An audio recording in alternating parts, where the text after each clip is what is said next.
The College Partnership Laboratory Schools Standing Committee. I'd like to welcome everyone to the June meeting of the Standing Committee. And with that, I now call us to order. I will note that Andy Rotherham and Bill Hansom have notified us of their use of remote participation because of their principal residence being more than 60 miles from the meeting location today. And that has been identified in the public notice. I've approved their remote participation in accordance with the board bylaws and asked that the staff note the remote participation under section 2.2 3708 period B 3B3 of the Code of Virginia. So with that, we are going to ask you to please, if you're able to, please rise with me. We are going to have a moment of silence followed by a special guest for the Pledge of Allegiance.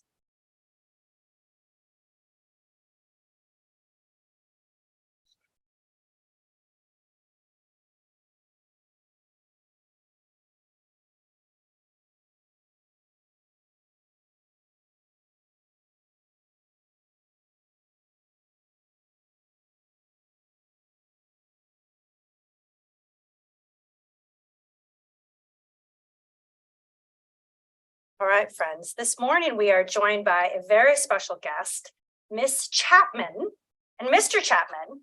Miss Chapman is a rising fifth grader. Good morning.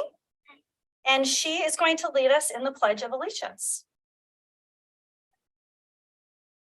I pledge allegiance to the flag of the United States of America and to the republic for which it stands, one nation, under God, indivisible, with liberty and justice for all. Thank you so much. All right. Members of the Standing Committee, you were provided a copy of the agenda in advance. Is there a motion to approve the agenda as presented? Motion. Is there a second? Second. All those in favor, please signify by saying aye. Aye. Aye. The motion carries. The agenda is adopted. Now we'll move to the approval of the minutes. Members of the Standing Committee, you were also provided a copy of the minutes from the April 2023 meeting. Is there a motion to approve the minutes as presented? A second. So moved. Excellent. I love it when we're racing in to get the approval in the second.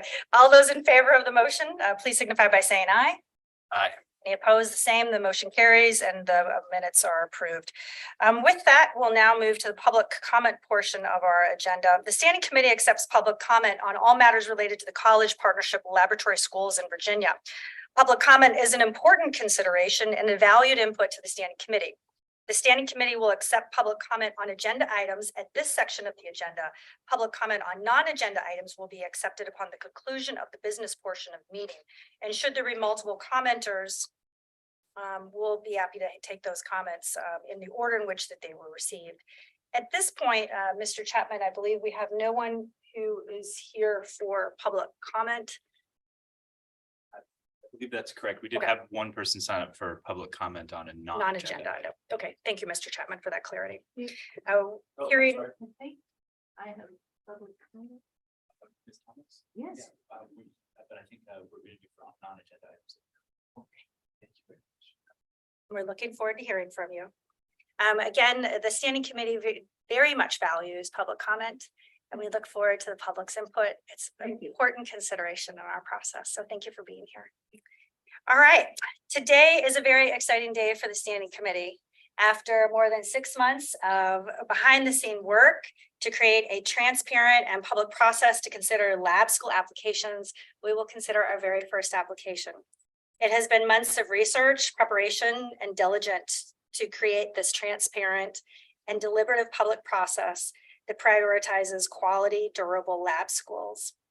Staff have been working tirelessly with the committee members to prepare tools for the committee's usage, as well as the public's usage, and to thoroughly review and evaluate lab school applications, not merely for completeness and compliance with federal and state laws, but for quality and durability.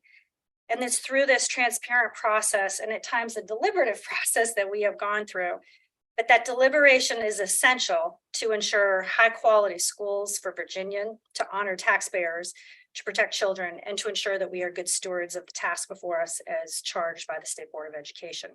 So I want to thank everyone for their steadfast commitment to integrity, quality, collaboration, and having a public process. On behalf of the committee, in particular, I would like to thank Dr. Jeremy Raley for his leadership on this matter.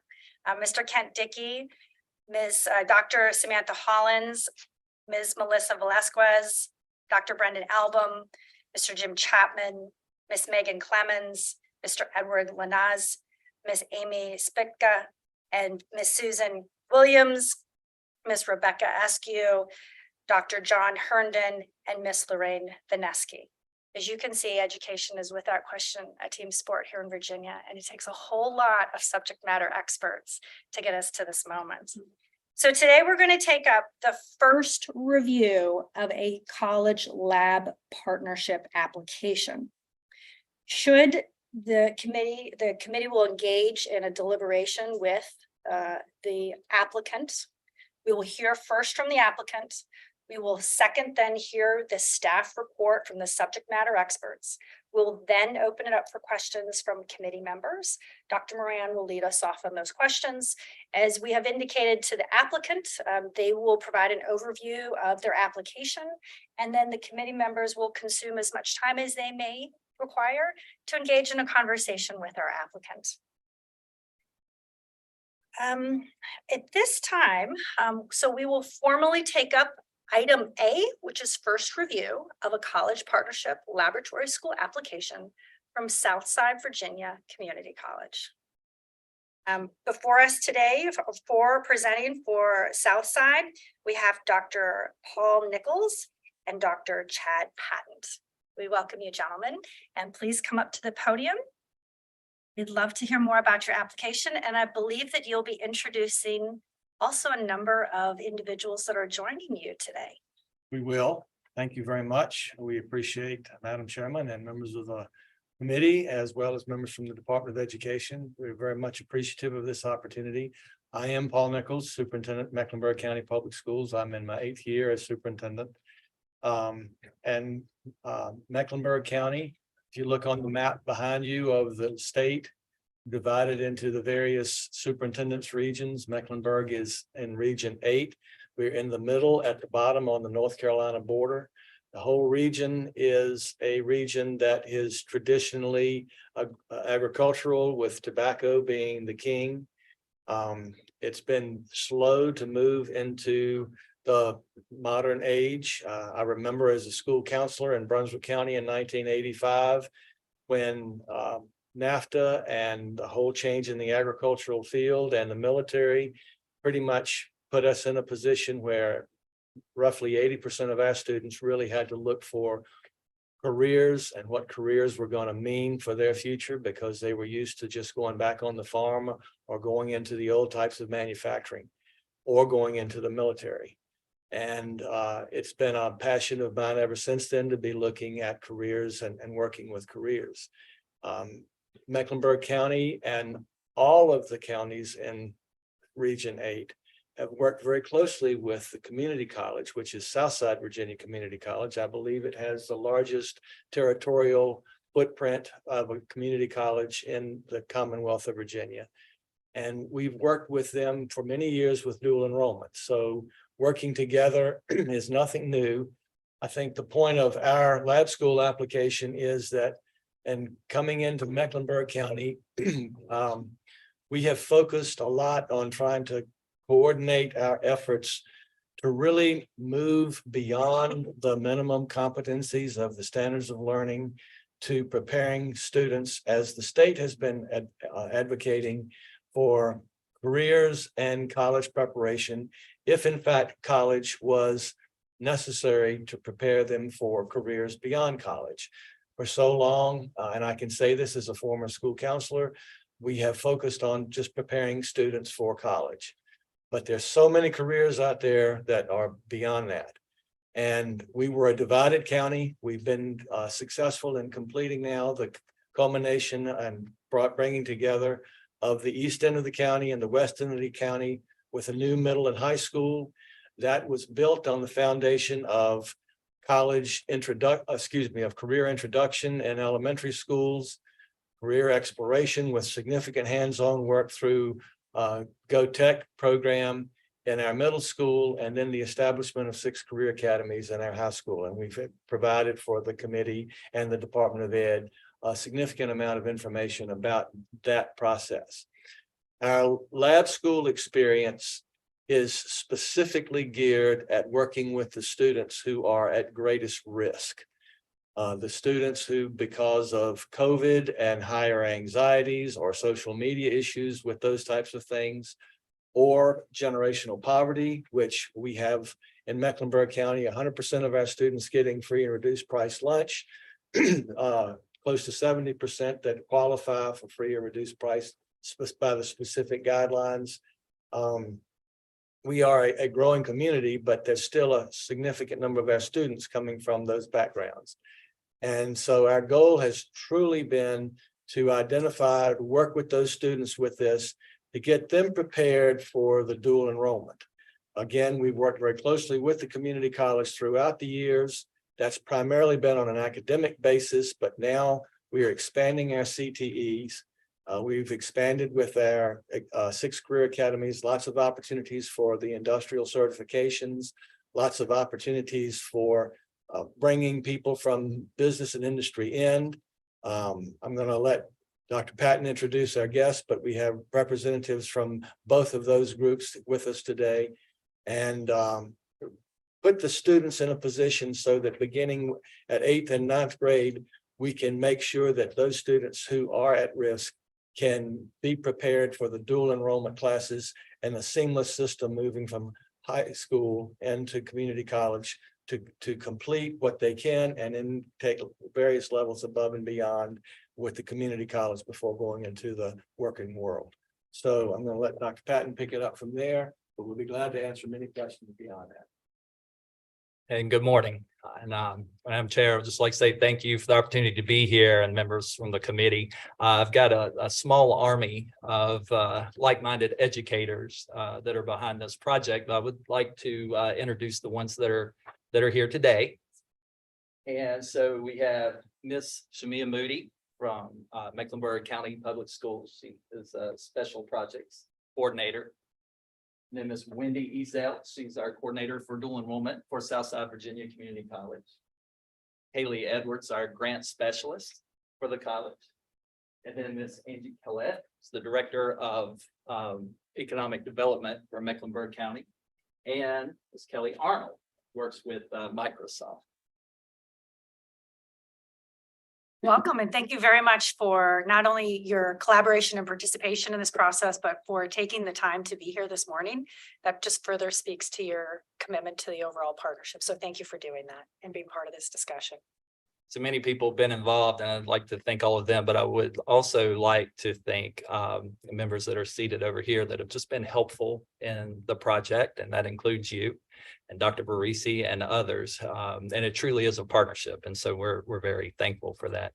I thought about how to best describe this school and the impact that it could have, and I think Mr. Nichols did a great job. Wendy Ezel said from the beginning of this project that what we think is needed is something along the lines of a middle school, governor school project for students who are currently just falling below the mark, who normally wouldn't qualify for dual enrollment courses in their 11th and 12th grades. And so that's what we set about to do. So, and very briefly, we're looking at students in the 8th and 9th grade level who have risk factors, who are falling between 1.5 and 1.9 GPA. And we want to use a cohort model to uplift them, engage them, show them what's possible and what's waiting for them in our region. We can just get them to earn some credentials and some certifications. And so that's the premise of it. Before I turn it over to our guests to talk about the need and the things that are going over in the county, I'd just like to talk a little bit about the academic tracks. And it's agricultural science, computer science, health science, and industrial science. And there's great jobs and great careers in our region right now that do not require a 4-year or graduate school degree.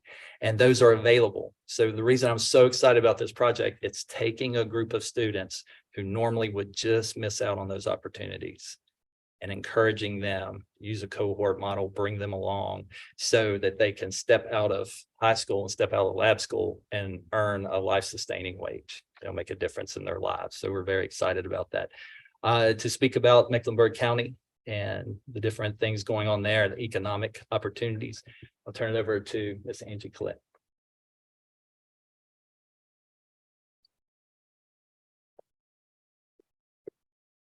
Good morning and welcome again. Good morning. Thank you. As Chad said, I am actually not an educator, so I feel kind of foreign in this arena, but I can speak to the workforce side of things, being in economic development. I've also had 2 kids go through our school system. We've got so many great things going on now in the county. Microsoft has been there since 2010 and expanded now 8 to 9 times. They've taken all of our industrial parks except one, so I'm looking for some new land. So it has brought a lot of changes and technology to our community.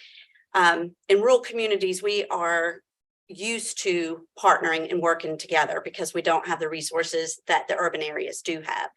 So partnerships like this are second nature to us. The community college, the school system, the county, we have all worked together seamlessly for years to accomplish things like this. I am excited about it selfishly because I've got companies that are looking for a workforce, and this is going to give them another tool in their toolbox. These kids that already know they're not going to college can get these certificates and go right into our workforce and earn sometimes more than the ones that have gone to college and have this pretty piece of paper. So I'm excited about that. Our office and our county is supportive of this application, and we look forward to you guys giving us a yes. Thank you. Before I introduce Kelly Arnold, I would like to make mention that another reason that this is so exciting is the people who have come together to work on this and plan have been parents with students in the public school system. So it's been exciting to work with them and build off that energy to make something great. This time I'll ask Kelly Arnold to come up from Microsoft. Good morning, welcome. Good morning. Thank you for having me today. Very excited to be here to collaborate with this amazing group of individuals. Microsoft is excited, of course, to be in Mecklenburg County. We're excited for the opportunity. As Angie stated, since 2010, we've been there. Our footprint keeps growing and expanding. When you talk about the digital transformation that's happening now with AI and with ChatGPT, and of course, with the data center storage needs, we need a workforce. And so we realize that the entry-level jobs are really focused on 3 pillars, and they're hitting all 3 pillars with the things that they'll be accomplishing through the lab schools. We started with the Microsoft Data Center Academy program, which was an ability to upskill individuals and also train individuals in technology for data center career paths. And from there, that program has grown to incorporate critical environments, which we are looking forward to hopefully in the fall, have a robust program stood up there, but also cabling, which you understand the importance of telecom cabling that goes with digital skills. So again, the partnership has been great. It's been a wonderful opportunity to partner with Mecklenburg Public Schools and also with the community college, and of course, the state with all that you do to support that, just to continue to grow a workforce, but that are jobs that have really good paying, life-sustaining wages, and that take people that are in a lot of poverty situations or low-income situations and are able to transform lives. So for that, we are very excited and would like to continue growing the footprint. So thank you. Thank you. If I might Dr. add to Nichols? that, Microsoft has been a wonderful partner, but when you think of Microsoft, you immediately go to computer science or to the data center preparation. And they've contributed mightily. At the same time, what so many people don't understand about Microsoft coming into Mecklenburg County is they are so aware of the environment and the environmental impact that is being made. They've contributed greatly to our changes in teaching agricultural production and agricultural programs. They've contributed for our elementary education introduction. They've contributed the hydroponic programs that our students are learning about hydroponics. They've contributed our greenhouses for the academies for the middle and the high school. They've contributed in so many ways the components that are related to even our auto mechanics program, because they have to have diesel backup generators and electrical systems and all the types of things to go into that. So there are jobs available in those areas as well, outside of just the data center and the computer science. It's been a wonderful partnership. They're not the only ones, but they do so much. Thank you.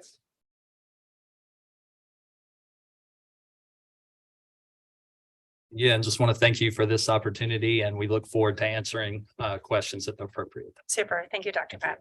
Well, Oh, Dr. Nichols?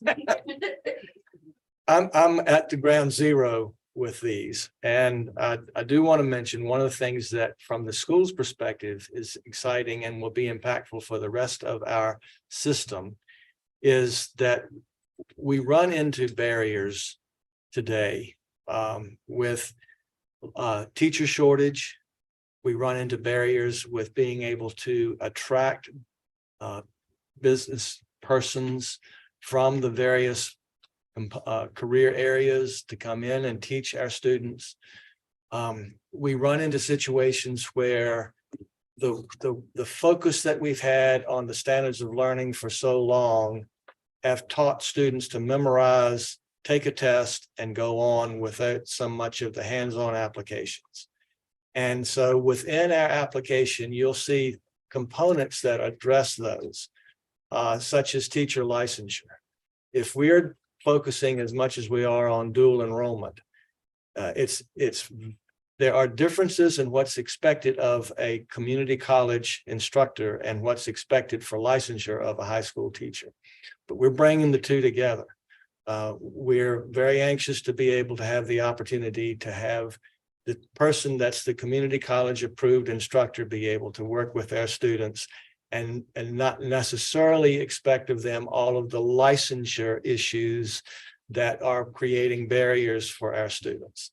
We also have recognized that in order to graduate with a regular high school diploma in Virginia, there's been a lot of focus on passing classes that are the traditional math classes, traditional algebra, traditional geometry, science classes like traditional physics or chemistry or things of that nature. It's very hard to find those teachers.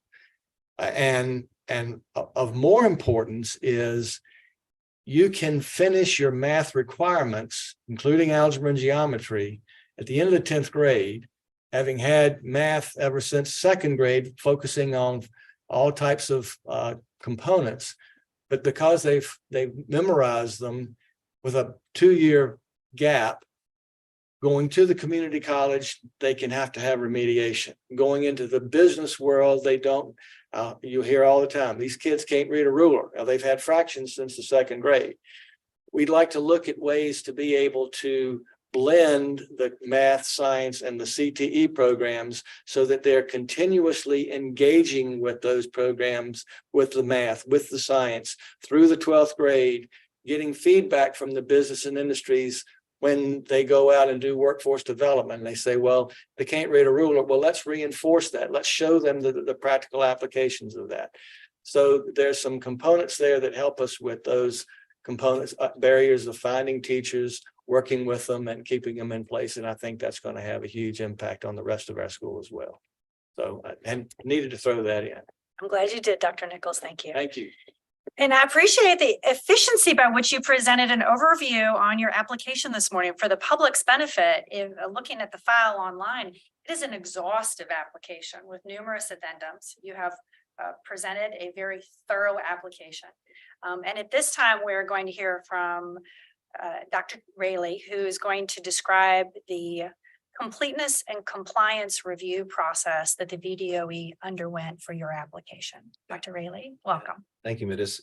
Wadiska. Good morning. And I'll tell you, it's a pleasure and an honor to be a part of the process. When I started the job on April the 17th, that Friday, I met with Dr. Coons, and she asked me to to lead this work forward. And I'm really thankful to have the opportunity to be a part of what I think is an amazing opportunity for students across the Commonwealth. So thankful to be just a little part of the work moving forward. I do want to thank the standing member, the subject matter experts who have been a part of the work alongside my team over the course of the past several weeks. And you referenced them in your introduction, and I'll tell you, they've done a great job of providing a perspective on these applications that is worthy. And I just want to again publicly thank them for their role and participation in this.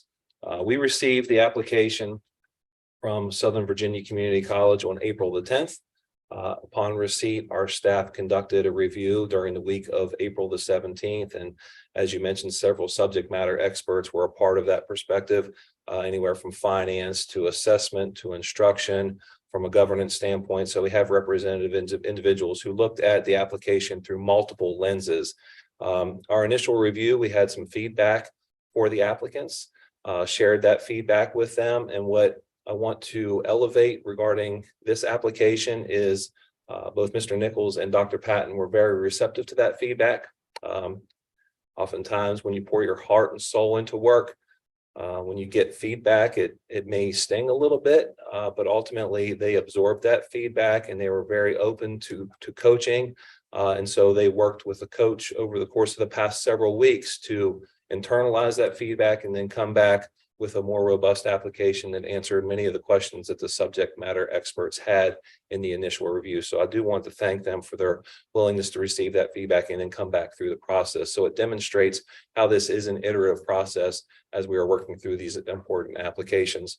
As our team reviewed the applications, we looked at it again through multiple lenses based on subject matter expertise. And as we were trying to determine whether or not the application was complete or compliant, we looked at the definition of a lab school and what truly is a lab school, and looked at it through two different lenses, and recognizing that a college partnership lab school can be one of two things. Number one, a standalone entity, which is a standalone school as we would come to know it in our own world, where that school would be responsible for obtaining its own accreditation and it would be working independently of any sort of school division support.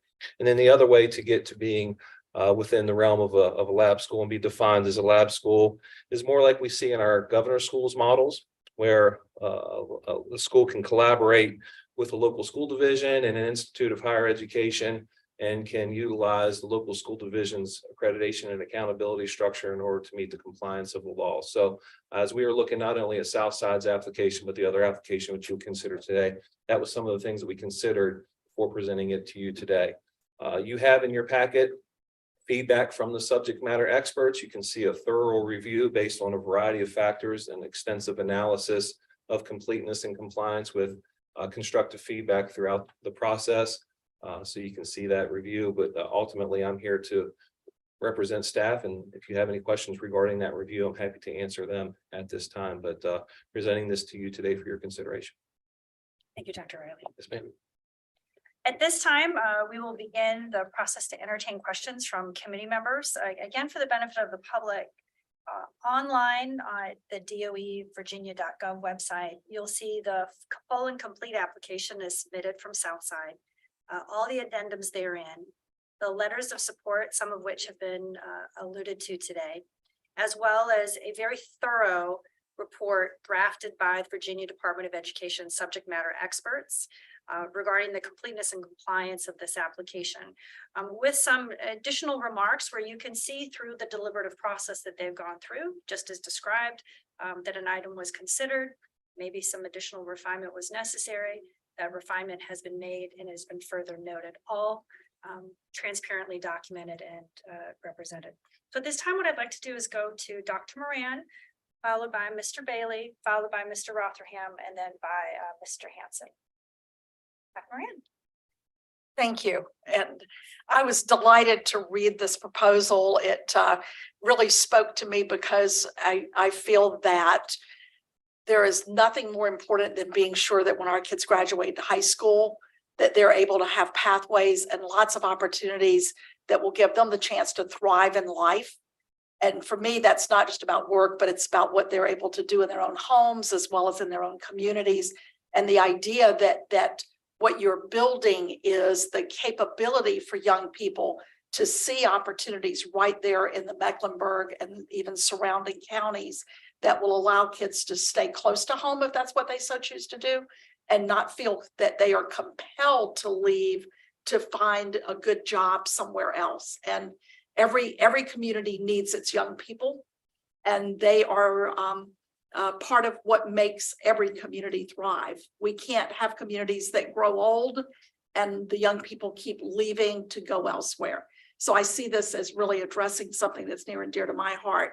I loved, there were a number of different pieces in there that as an educator and former superintendent that I loved. I love seeing Avid in the mix, because I saw great success with Avid in my own school division for years, and saw it grow kids into young people who could go, whether it was to community college or to a 4-year, and take with them the skill sets that they needed beyond just academics.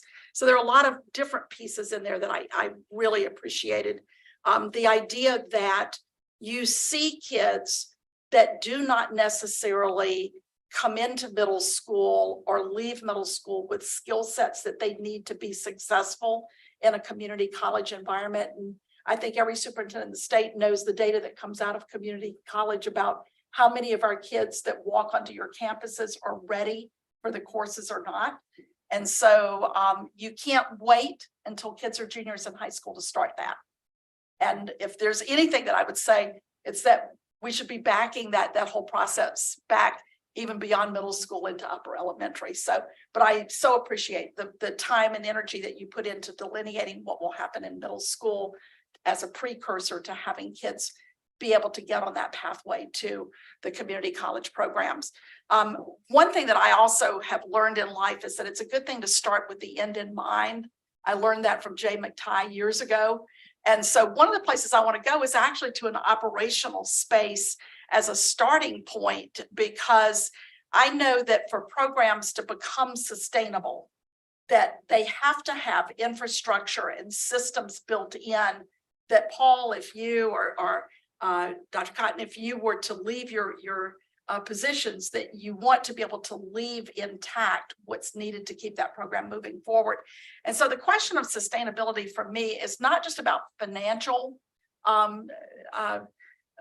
potential to keep this program alive and moving forward. And I noticed that you do have probably close to $300,000 in personnel costs that are going to be initially funded by the grant proposal.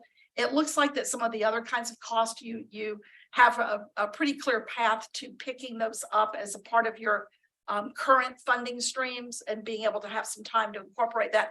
But I'm wondering how you really see sustainability, both from the standpoint of systems and structures that will transcend the people sitting right here and allow kids 5 years from now, 10 years from now, to have a program that continues to grow and develop and thrive.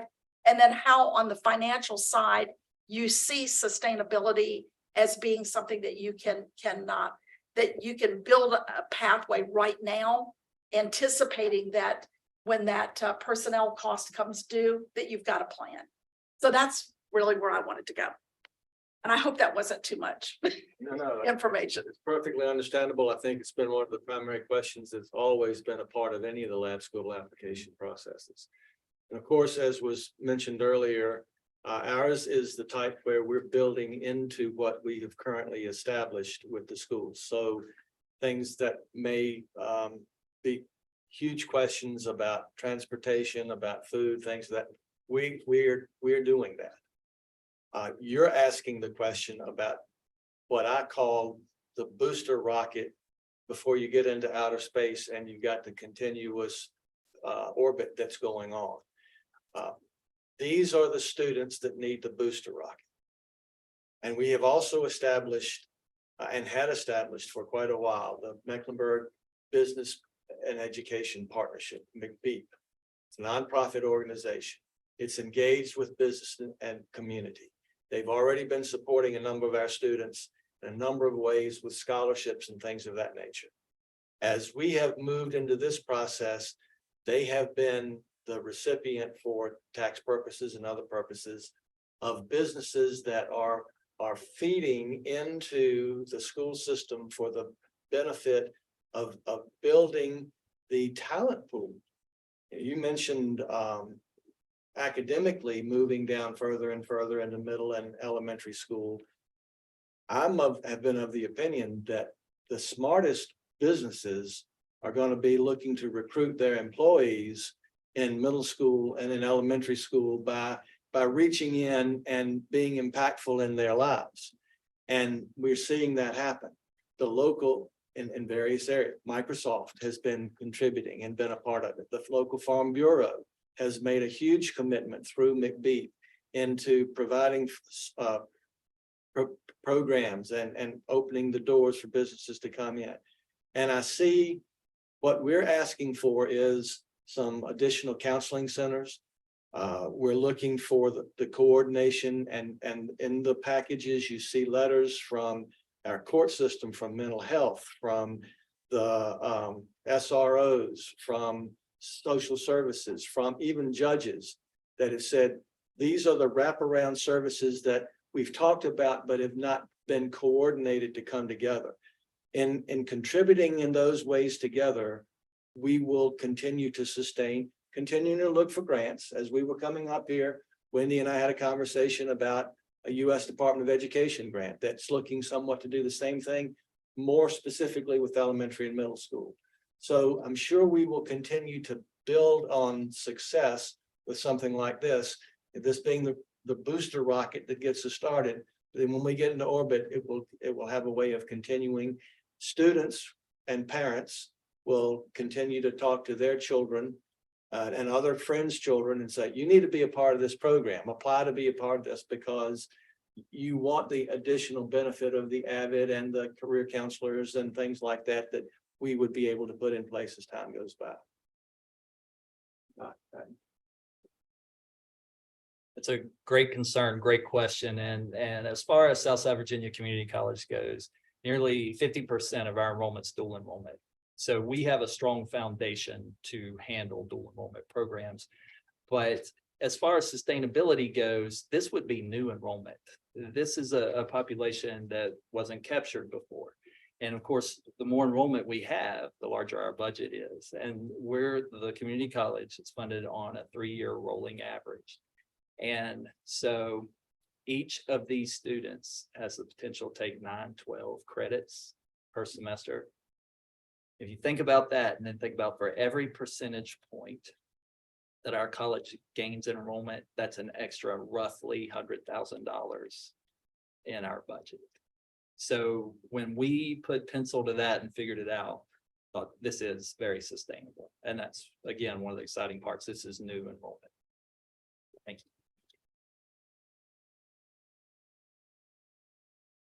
Why don't we just roll around and come back? Let's go through your whole list. Oh, okay. Yeah, we'll go through your whole list. Okay. I'm sorry. That's okay. We'll go through Dr. Moran's whole list and then we'll go to the other numbers and that way. And then I'll circle back one more time at the end, just in case something has. The other piece that was on my mind, if you started with the end in mind, which is how do we make this program sustainable? I want to back up to the criteria piece at the beginning, the entry into the program. And wondering if you might add a little bit of clarity to the criteria for kids entering. I understood the GPA piece as being the 2.0 is kind of like a cut score.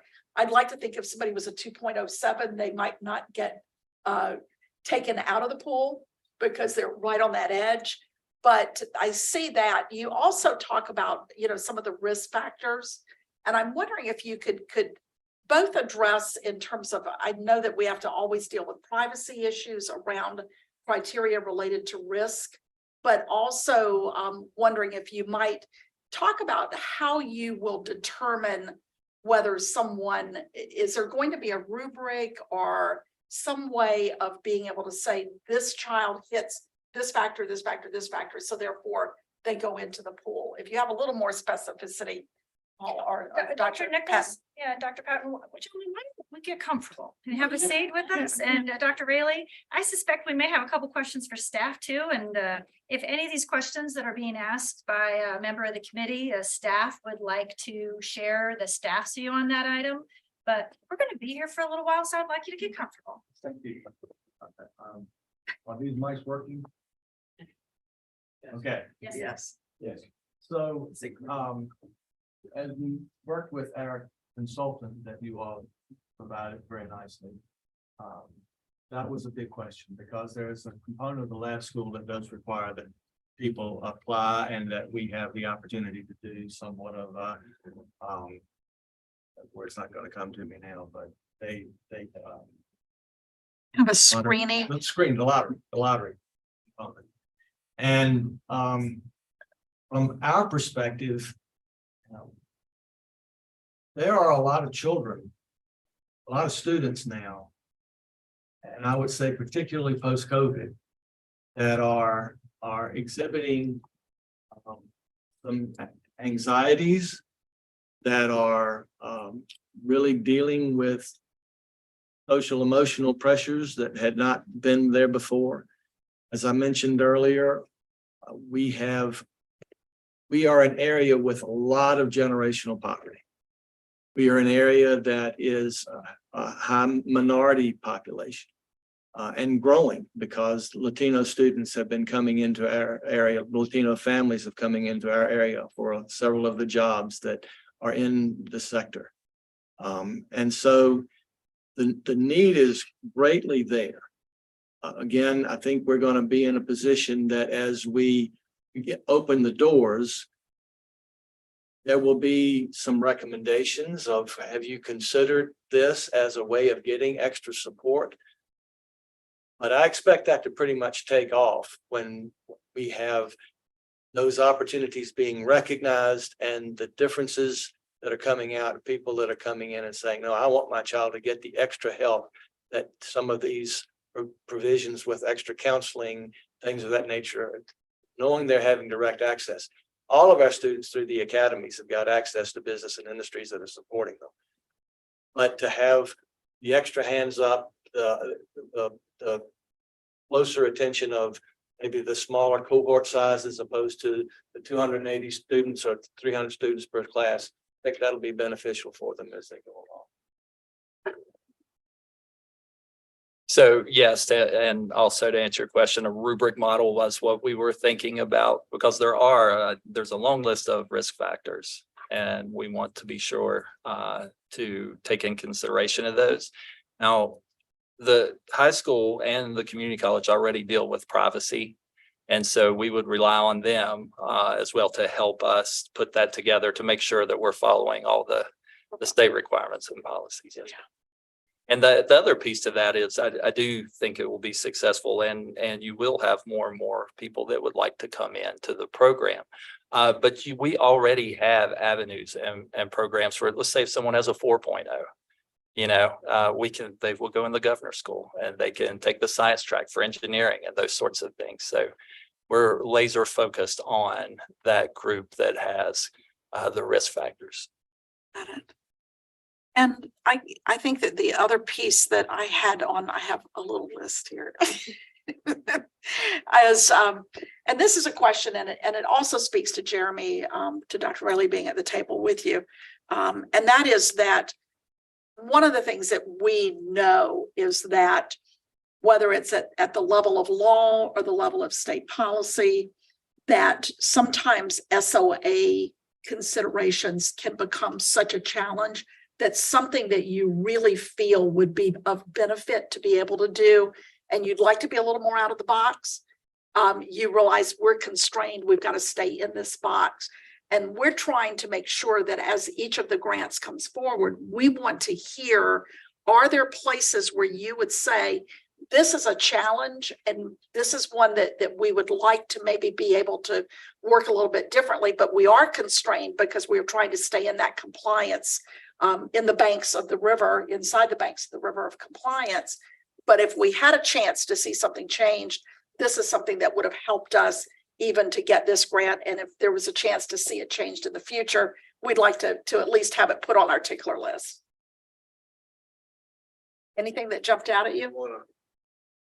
Well, I mentioned a couple of them, some of the barriers that were mentioned. And we are very anxious to be able to see, particularly again with teacher shortage, some opportunities for opening some doors to bring some persons in without having to have 6 or 7 extra classes before they can get fully certified. To be a identified instructor for the community college, I can give you several. Auto mechanics this year, I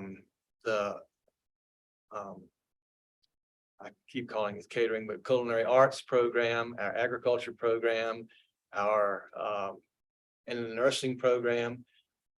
We have lost 5 candidates that I can think of in the last 2 years for our nursing program because they had to be RNs with a year's experience in a nursing home to be qualified for high school teaching, as opposed to an instructor for the community college that needs to be the RN, but didn't need that specific type of program. Yeah. That's tough for the medical field to be able to work with them. And I understand because nursing assistants, well, many of the jobs that are available are in nursing homes and they want them to have some of that experience, but they will be put in workforce development experiences in those categories along the way. So I think they could learn together. That's a barrier piece. The focus on the SOLs as well as the SOAs and the SOQs are pushing so many of our students to learning to do math by calculator instead of thinking through so many of the processes. And for the purpose of online testing, that's necessary. But again, you understand fractions, but do you understand the practical realities of reading the rulers and the hands-on applications of climbing, into a home building environment and squares and things of that nature, or the physics and chemistry related to doing hairdressing? That's very practical applications that are there. So it's giving them those opportunities to get into those businesses and seeing and getting feedback from the persons that are there. And another one, and I keep stressing this, that the wraparound services with the support system from so many others makes a difference. There are some barriers to some of our children being able to get into the work world right now, that if we can give them more opportunities and experiences for apprenticeships or internships or things of that nature, that could be very, very beneficial. And some of those we won't know until we get into it and have the experience to say, oh no, we run into this problem, how many hours they need to be in certain places or whatever it might be, or in the summer. Another one is with our culinary arts program. We have been able, with significant support from Microsoft, to buy a food truck. Food trucks go out into the community when there's special programs that are going on, but they use their culinary arts experiences. But it's in the evenings and it's on Saturdays. So it's difficult for some of our students to break away from activities unless you're going to pay them. Well, you can pay them, but right now to pay them has to go through the student organizations and they can't be paid through the student organizations. So we've got to find creative ways to look at some of those types of things as we're working with them. So those are some of the, I think, barriers that you're talking about. Anything from the community college side? Well, I certainly agree with all that. I'd just like to say, to your point, when there are matters like that, we're making sure we have the right people at the table, because there are different requirements for the community college as for the public schools. And so one of the great things about this project is it truly is a partnership.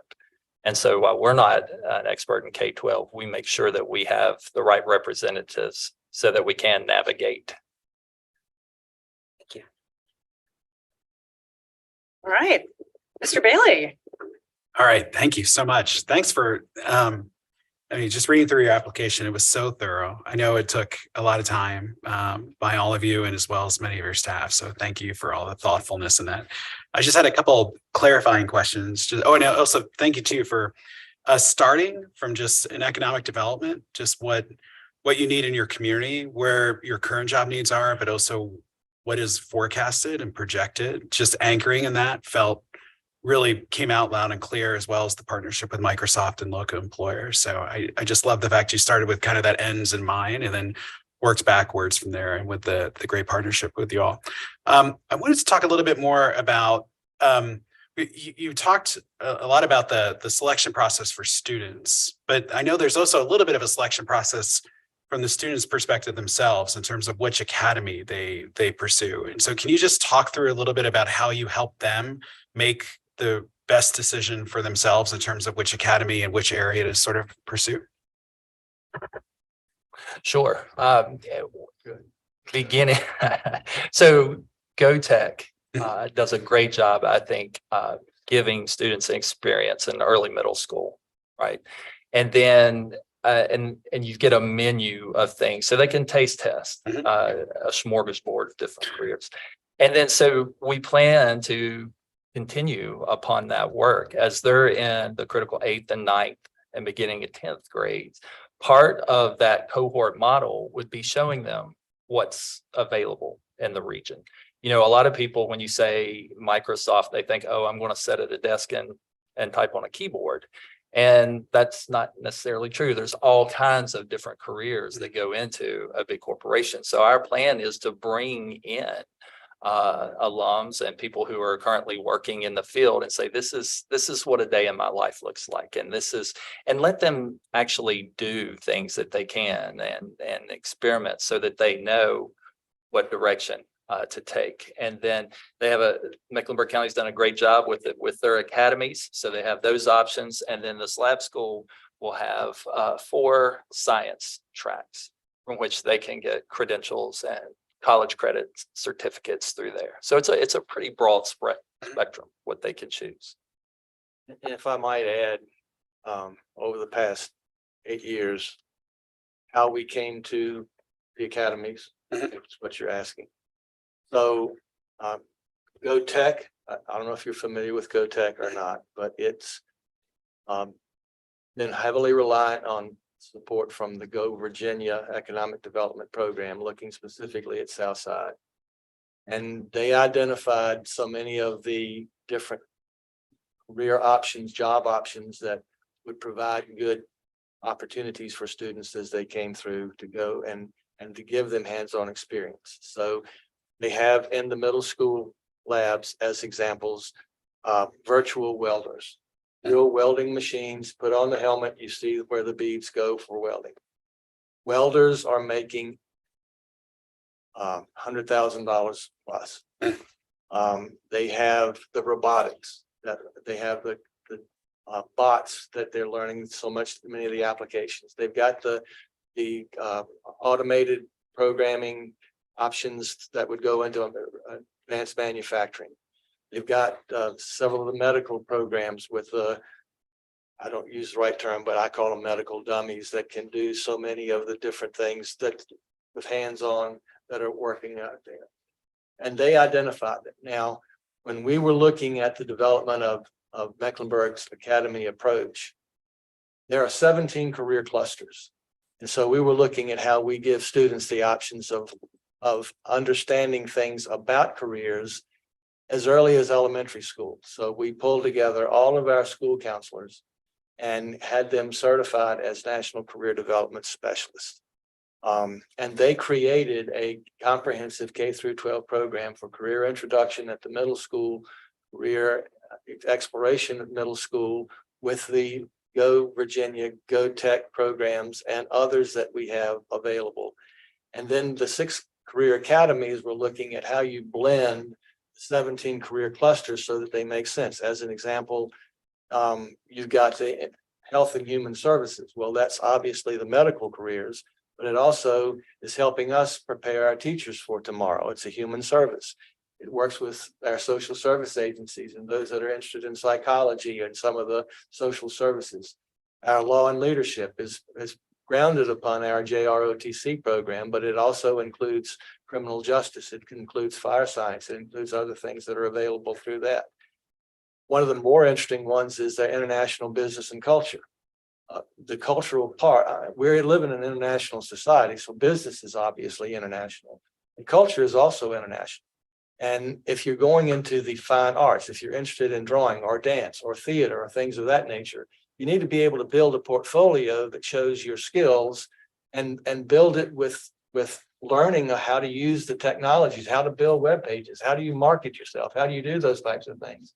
At the same time, business persons need the edge of being creative, and so learning some of the arts builds into that piece, and you bring the foreign languages and others into that aspect of it. And we built the school and along with the community college, because many of our programs, and as a specific example, the data center training or the fiber optic training that was mentioned that we'll be doing, the cost of putting a lab in for that is humongous. So if we're working with collaboration with the community college, then we can send students there. We have not only that, but many others, HVAC and things of that nature, that we can get them the appropriate certifications as juniors and seniors and build in those options and change them out. And in time, we'll have different opportunities that we'll need to build on. So we built our lab spaces so that they can take this out, and put this in for whatever futures may come into them as we're building the programs out. Great, that's helpful.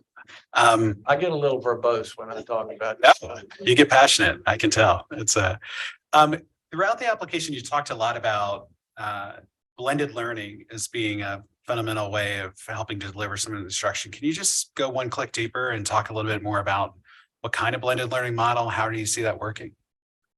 One of the specialists that we've worked with through the years, who is also an applicant in other areas with ODU, is Dr. Karen Sands from ODU. We worked with her. We had a grant that was put off by COVID, working with them and with other school divisions with the idea of blended learning, pulling classes together. Actually being able, our goal with this would actually to be able to identify within the structure of the CTE classes, standards of learning that are required for 8th grade math. 6th, 7th, and 8th grade math are really focused so much more on the higher order thinking skills for your fundamentals. And then you go into your algebra, geometry, algebra functions and data analysis and things like that. The skills that are there for the SOL tests, we believe can be built into the preparation of the CTE programs. So to identify those skills specifically and have math teachers that are trained to work with the CTE teachers along the way, not necessarily 140 to 180 hours in a sit and get, but being able to stretch that out and say through the course of the programs that you're completing, you're going to be able to do this, take the test, pass them, and take advanced academics and get into business and industry and be able to work with them. And that's going to take some time. It's going to take some expertise. It's going to take some support from persons at DOE to work with us and pass off on that. But again, that's one of the reasons that we think it's going to be so important to have the 3 to 4 years of working with this program to build that capacity. Well, thank you. Mr. Rotherham?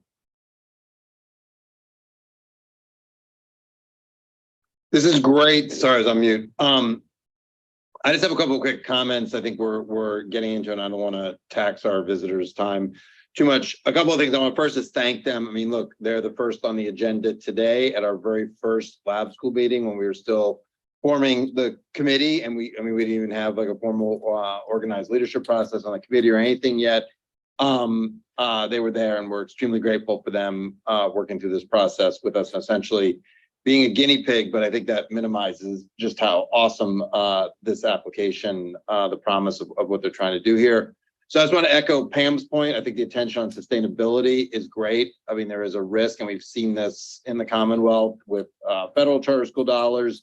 There's a risk that things are temporal and are aimed at resources in the moment, not how do we build something that's built to last over time. And I'm extremely excited about the focus on that. I also look, this is an important part of the state, and I really appreciated the emphasis on boosting kids who need something extra. And I think it's great that our first one again today, and our first one as we're moving through this process and taking this on first review is from a more rural part of the state. I think that's really important. That's a part of the state that needs to be in the middle of the education conversation. I think that's exciting. And when we talk about the promise of these, that's, I think, symbolically important that this is an option for the entire Commonwealth, not for any particular part of the Commonwealth. And then finally, I'll just, as I just said, they focus on boosting kids, making sure we have a customized system for kids, so that every kid, I mean, every kid is getting what they need, and that those kinds of options are available for families is enormously important.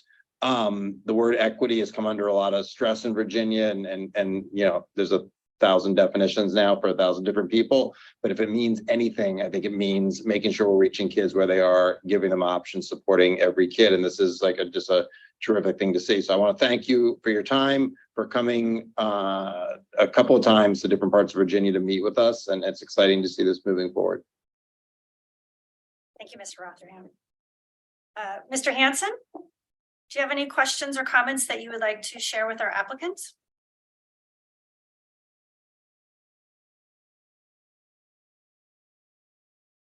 While we wait for him to come back to us, I have a couple things that I'll share with you. First, I want to echo the feedback that you've already received from the committee members, and I want to thank you for your patience with us. You've been as much a partner in our work as we have been in yours, and we have stood up a process. You have patiently allowed us to build a high quality process, and we appreciate that. And I know that it has meant at times that you have been the recipient of feedback. And just as Dr. Raley has indicated, you know, feedback in this process, we hope we're setting the tone here that feedback really is a gift and an opportunity for growth. And feedback is a part of our shared commitment to one another to provide the absolute best for Virginia's children. So I applaud the tone and your professionalism and your willingness of heart to be a partner with us in this, as well as the staff. We've heard from Dr. Raley just how collaborative you have been, and I can't underscore how appreciative we are of that. It's going to be better for the outcome of everyone involved, most importantly, the students you serve. The second thing I want to compliment you on is, I think if we had young people sitting in the room like Ms. Chapman, what you've outlined today is just pure common sense. And sometimes in education, it takes innovation, an innovation opportunity to allow us to do things that just make good sense. And we want every student, when we mean all means all.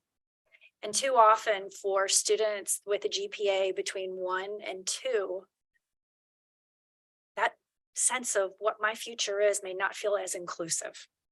And you're really dialing in for students that for whom they may otherwise feel lost or maybe not part of, and you're reaching out to them intentionally so that they have everything that they need and they're excited about learning and they're excited about school. And that really is a hallmark of personalized learning. I know there's so much conversation about what are lab schools at the end of the day. You know, lab schools are going to be innovative public schools that really prioritize personalized learning. And I think the gift that you are going to give all of us in the Commonwealth, and I'm going to get to my homework list here in a minute. Dr. Raley knows it's coming his way, and the team is the homework and the gift you're going to give us at some point for anyone who goes through this process is feedback. I hope you'll give us 2 types of feedback, and I want to invite that now for you to think about with your team. The first part is we'll invite your feedback on how we can improve our process here. If there's anything more we can do. I mean, it has to be a 2-way street, right? The second thing is, as you're bumping into those points of friction, as Dr. Moran indicated, that is an amazing insight, not only for this committee, but we will commit to you that we will work with staff to keep track of those items, those points of friction. We've talked about it here in the committee, and we will surface those before on your behalf before the State Board of Education. Mr. Rotherham, Mr. Hanson serve on the State Board of Education. Every month that this committee meets, we provide a written report to the State Board of Education. We intend to, on an ongoing basis, provide that type of input to their process because it's real time. You're out there executing, implementing laws to help people. And if there's a point of friction, it's getting in the way to do good things for kids. Gosh, I can't think of anything more important to know about. So you're probably going to bump up some more points of friction, having been in school systems as we all have been. And when that happens, I hope you'll raise your hand and surface that for other adults to come to the aid and to assist. It's really important we have this shared commitment in Virginia to one another. And as you're experiencing things, we'll need to know about it. We'll want to know about it. So, okay, so there's kind of overview. I love the connection to workforce too. I mean, without question, that is just wonderful. And I love that you're leading out with that. So let me give I have a couple questions. And the first is, talk to us a little bit about how you will engage families in this opportunity. And I'm going to give you a real life example. I have some individuals in my community that we have a career center not too far away. And sometimes the career center is viewed as, oh, that's for other kids. That's for those kids going to college. That's not for my kid. That might be hard. I don't want to set them up for failure. I want to see them succeed. And sometimes having that one-on-one conversation in a home, around a kitchen table, helping explain what the opportunity is really one of the most impactful ways to really reach out to families and help bring the whole family along in terms of what the opportunity is. I noticed in your plan, it talks a bit about social media and outreach. I'm hoping there's more to it. I'm sure there's more to it. Could you walk us through what you're thinking about in terms of how will you engage families to know that this is available for their young people? I see you smiling, Dr. Pattinson, please. But I think you're right. That is very important. And we all get social media to death. And so I agree with you. It's not enough to say, oh, look, we made a post. Now, certainly we will do those things, but really what seems to be very impactful is those relationships and inviting people to come in to see the lab school, inviting people to come see the labs and touch things and try things and tell the success stories. And it's one thing if I tell you how great an opportunity is, it's a whole nother thing if I invite back someone who just walked that road a year or two ago. They can talk to the parent. I also think it's just critically important to have the parents giving us feedback and input, right? As we build this out, and to really listen to the parents to understand what their concerns are and how best to reach them. So we've been very purposeful to include parents throughout the process. Well, I give some specific examples. We have GRASP. You've heard of the GRASP organization, but it's a statewide, not every school division yet. But several of the key legislators recognized years ago that so many of the students from underprivileged families, families that had not had any college graduates, were not focused on going on to higher education.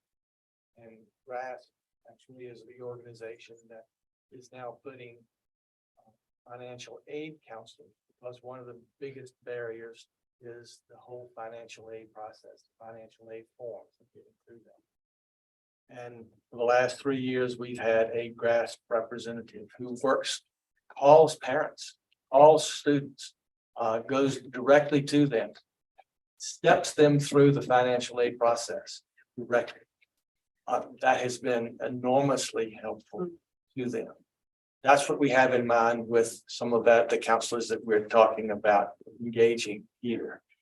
An example of specifically what that has touched from business and industry model is that GRASP counselor worked with a young person who was taking one of our welding classes and began to talk with them about, funding that could provide. And they said, well, maybe I will do an internship. That child came back from his internship in the fall. And she came back again and she said, so what are you going to do? He said, oh, I'm going to be a welder.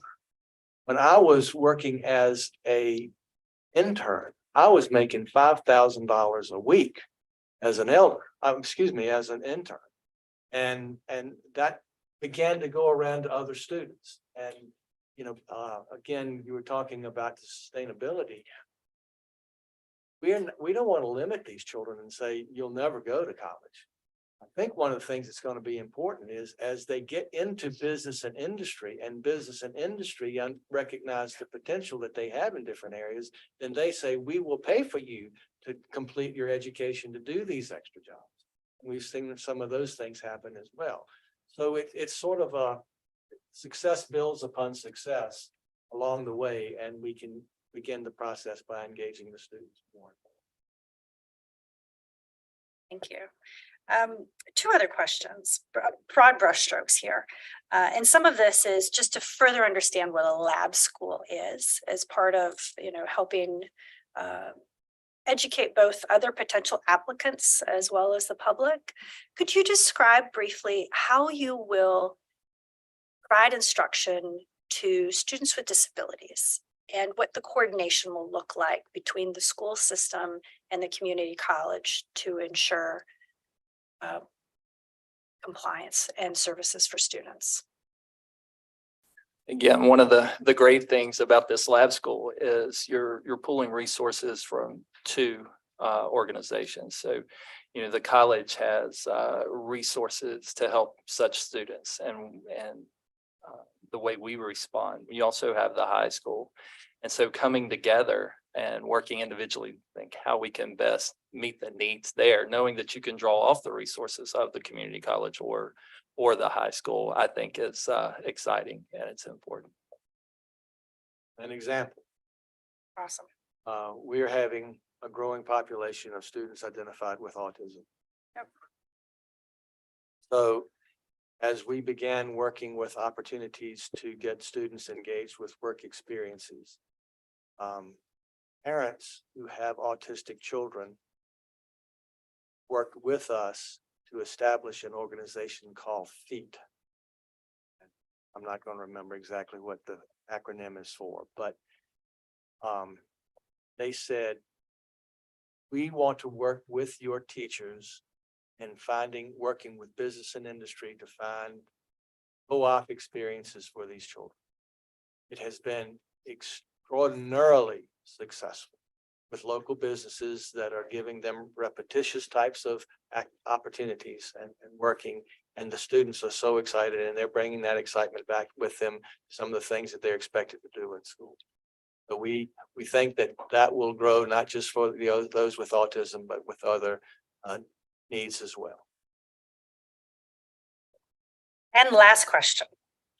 The original purpose of a lab school out of the University of Chicago was really to serve as a laboratory for learning and teaching. How do we improve teaching? How do students learn? And for your application, how are you thinking about evaluating success? And then I know you've already thought about this, so I'm curious, and I've read your application, as have the other committee members. But talk to us just a little bit about how you're thinking, and not only how to evaluate success, but how you might be taking those lessons learned and applying them more broadly to your school division.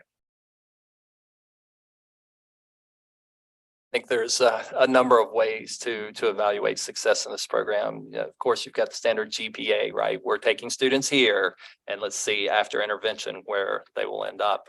Of course, we look at numbers of enrollment, certifications, all of those things. But the part I'm really excited about is the cohort model, the AVID, the giving students a sense of belonging and purpose, and taking them through this journey. The great thing about the Avid model is that could expand for the whole school. We could take the cohort model and apply it to other parts of the high school. We mentioned blended learning, and I will have the pleasure of working in the career and technical part of the community college, and I'm amazed at how many students will say things like, "I hate math," but yet in a welding lab, they're doing complex angles and they're doing math. They just don't recognize they're doing math. So I'm very excited to see how what we learn then can be infused into the curriculum and benefit not only the lab school students, but the entire high school and the entire community college. And I'm looking forward to the feedback from the business and industry partners. Looking significantly for these students are coming out of school and they don't really have a strong grasp of this. We're theoretical with our development of the standards of learning. Where are the practical applications of what does it mean for the student to have this knowledge, but apply it in the real world and get the feedback from that, and even tell us where we need to pick up on some of the needs that are there, and specific to students at times. Students throughout the 12 years of school have listened to teachers, but they don't always hear what it means to them in life. It's a different thing when they go into business and industry and somebody says something to them. You've got great skills, but man, have you got an attitude? And you need to work on that attitude. If you're going to be successful, you need to have these opportunities. You need to have some humility. You need to present yourself in a way that you recognize that you're working for me as opposed to just yourself as an individual. And I can't hire you, or I can hire you. And it's important for students to learn how to fail. We don't give our students an attitude of learning how to fail in order to be more successful later on. I think that's going to be a measure of success as we're going on. And I'm going to touch on a touchy topic right now with the community college. I think Southern Virginia sort of was the epicenter of a lot of dual enrollment in its early days. And it's good. From the CTE perspective, it's been wonderful. But to take a high school teacher and say, now you have a master's degree with specific content area, and so you're going to be teaching college level material, is a bit of a stretch, because they're still high school teachers and they still have parents that are saying, but my child never got a C before, or they never got a D, or never failed anything before. Surely they're going to get an A. And there's political pressures and the things of that nature. I worked with the program, Virginia Advanced Study Strategies, that was introducing advanced placement in math, science, and English and areas. And there was a bit of a tension developed between community college with dual enrollment and AP, and it extended to higher ed and other places as well. We can learn from that tension. We can learn how to blend the two and work with them well together. And that's one of the areas that we're experimenting with as well with our program, to make sure that they're able to get the dual enrollment for the credit, but also the significant mastery of skills for an AP level. So I think we'll grow in areas like that as well. Let me do one more round the horn. Are there any further questions from members of the committee?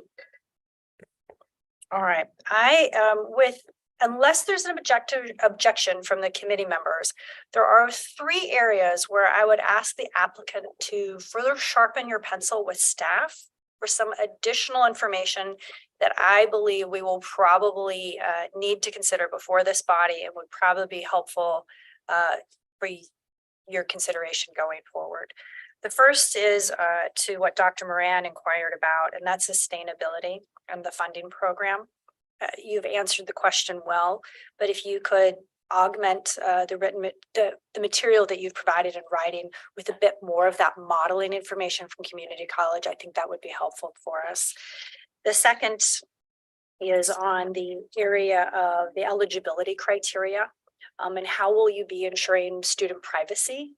And how will you be selecting, or it's kind of almost a two-part. It's how do you engage those families? How do you identify that information? And should they have a change in circumstance, such as a foster child who is now adopted, or a single family that is now married?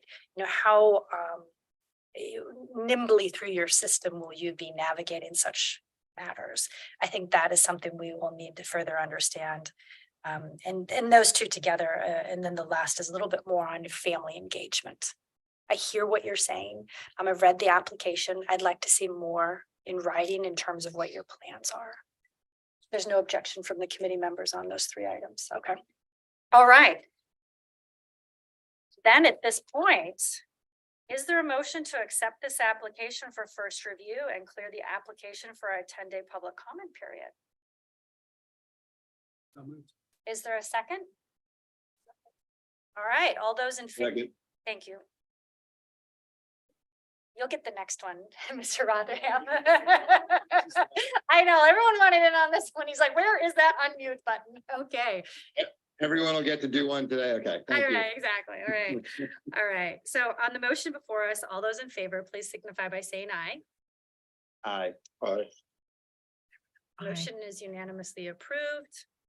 Congratulations, you move forward in the process. Therefore, on behalf of the committee, I direct the staff to post the Southside application for a 10-day public comment period in accordance with the standing committee's procedures, and then compile any comments received for the review of the standing committee when the application returns before us for second review in July. And we will have that date for you at the conclusion of today's meeting. Congratulations. Very much. We're very appreciative. All right, at this time, I'm going to take a 10-minute recess and we will reconvene.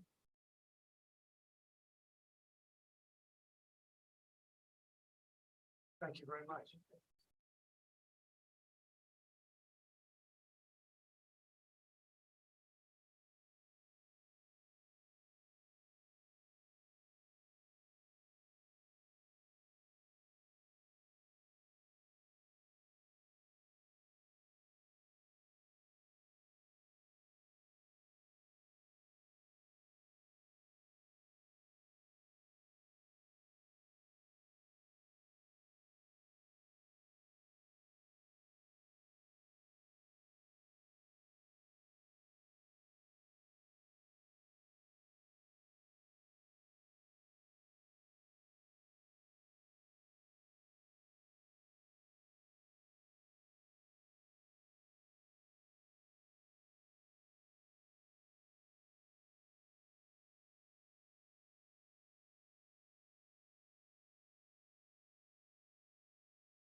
be in the meeting.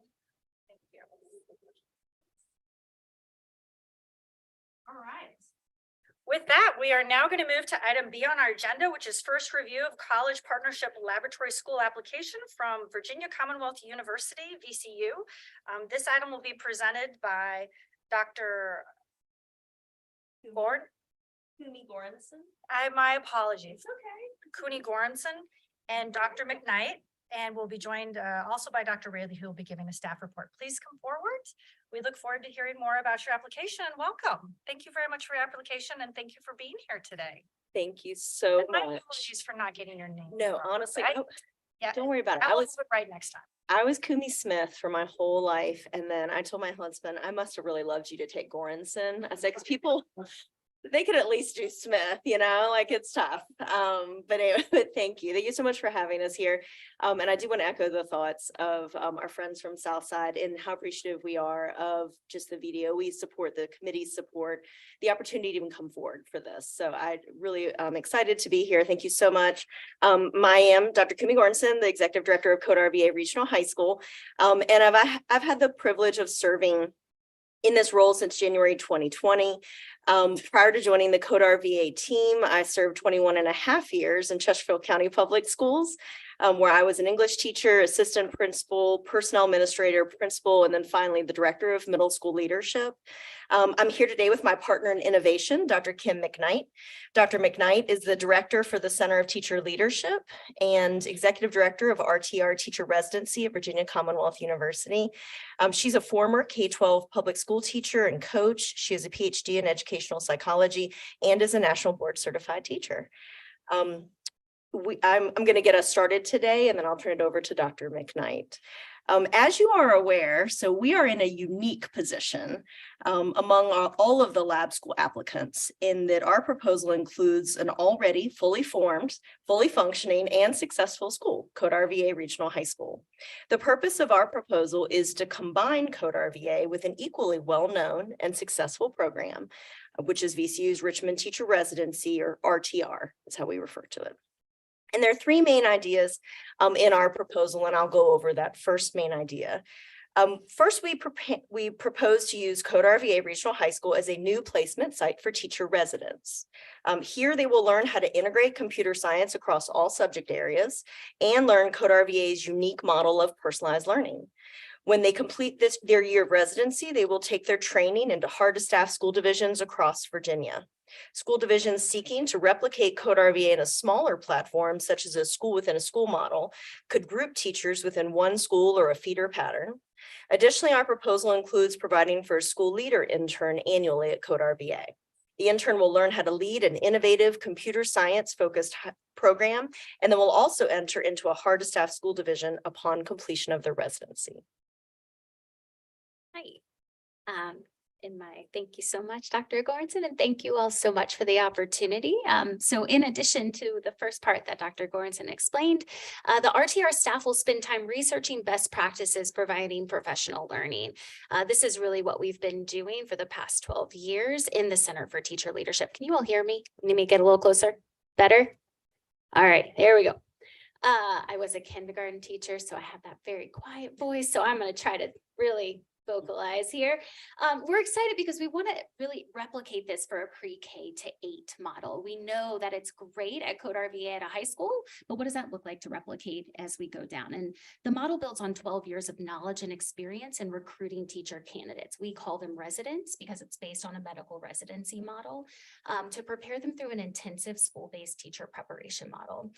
Through the last 12 years, we recruit, prepare, and retain high-quality, diverse teacher workforce for high-need schools in the greater Richmond metropolitan area and have since expanded to 16 school divisions across Virginia. In 2021, RTR launched the School Leader Residency, which was modeled after our RTR residency for teachers. And just a big reason we did that is the #1 reason for exit surveys of people leaving was when they had poor leadership in their schools. So we thought we need to make sure we're really preparing school leaders. To date, RTR has prepared 314 teachers and 6 school leaders and served 65 schools, trained 239 mentors, and reached more than 39,000 students. We had an independent benefit cost analysis that was conducted by the Wilder School of Government and Public Affairs that was able to show our return on investment study when we think about the long-term sustainability. We'll get into that a little later, but one of our proudest statistics is that 99% of our mentor teachers say that being a mentor for RTR made them a more effective teacher. And so for us, we know the teacher shortage is severe. And so for us, this is not about recruiting new people, but it's also retaining our veteran teachers. And so lastly, by the end of our 5-year lab school grant, we hope to still be the flagship lab school for the Commonwealth Commonwealth of Virginia, and to continue to be recognized at the national level for innovation. Code RVA students will continue to receive a high-quality computer science education and enter Virginia's workforce upon graduation. They'll have access to VCU's extensive resources, teaching faculty, and cutting-edge pedagogy and research. Teachers from across the state will receive high-quality professional learning, and teacher residents will continue to be trained and then sent into classrooms into hard-to-staff divisions. Research into the efficacy of our program will have been conducted, and continued successes in both the classroom and in teacher preparation will have been documented and shared with school divisions across the Commonwealth. And we want to then share that through the country in implementing school-wide models. And we know we are in the beginning stages of this process. And if our proposal receives approval, we know we will have to engage in a detail-oriented MOU process between Code RVA's existing school board and VCU's leadership. We hope to answer all of your initial clarifying questions today, but if we cannot, we will work to answer them and have them addressed through our MOU process. And we thank you again for the opportunity to address the committee today. Thank you very much. Please have a seat and join us as we begin to prepare to dialogue. As a procedural matter, however, though, and as a transparent procedural matter, we'll need a motion from the committee to take up your application. The board bylaws, Article 8, Section 2, materials that provide that to be considered by a standing committee, materials must be transmitted at least 7 days prior to the meeting in which first review has been scheduled, unless waived by unanimous vote of the members. VCU and the Virginia Department of Education have been dialoguing about the lab application before us today for the past several months. However, the VDOE report on completeness and compliance, the paper part of our review, along with the application, was transmitted to this committee 4 days prior to the meeting. So therefore, at this time, I'll ask a motion to waive the 7-day requirement for advance receipt of the materials to consider the VCU application. Is there a motion? Is there a second? Second. Got your second today. All And right. I think we should note for discussion that, yes, it's 4 days. We have the materials though in advance, and this is first review. So just to make sure nobody gets the idea that somehow this is getting through on any less than the exact same scrutiny that all the other applications are going to receive or have received. Any further discussion on the motion? I'll offer. I know that this was something I consulted with staff on. I know that you have been in deliberations with the Virginia Department of Education for months. We were aware of your application, that it may be able to come before this committee. There were some paperwork, really, like the writing of the report, the subject matter experts, as we understand it, already reviewed your material, but the actual drafting of the report to come before this committee was not yet finalized. In advance of that 7 days, we had a holiday on Monday. We didn't have a meeting in May. And given those circumstances, I felt that it was appropriate to make this exception for you. So, all right, so on the motion, all those in favor, please signify by saying aye. Aye. Any opposed, the same? The motion is unanimous. We can now proceed with the official consideration of the VCU application and to consider the documents from the Virginia Department of Education. Thank you, Dr. Rayleigh. Yes, ma'am. Thank you, Ms. Wadiska. So as you noted, our subject matter experts have reviewed this application and reviewed it thoroughly. And again, it was looked at through multiple lenses with a variety of perspectives from a financial standpoint, governance standpoint, regulatory standpoint, instruction, accountability, a variety of things that we look at through the process. We believe that this is a very strong application, it is certainly complete and compliant. And if one thing we noted, we felt that they didn't articulate as strongly as they could have really what what is happening at Code RVA currently. A lot of great things happening in that space, and I don't think they gave themselves enough credit for what they're doing, quite honestly. But feel that this is a very strong application. The applicant's been really a pleasure to work with and have been very responsive to questions that we have asked of them.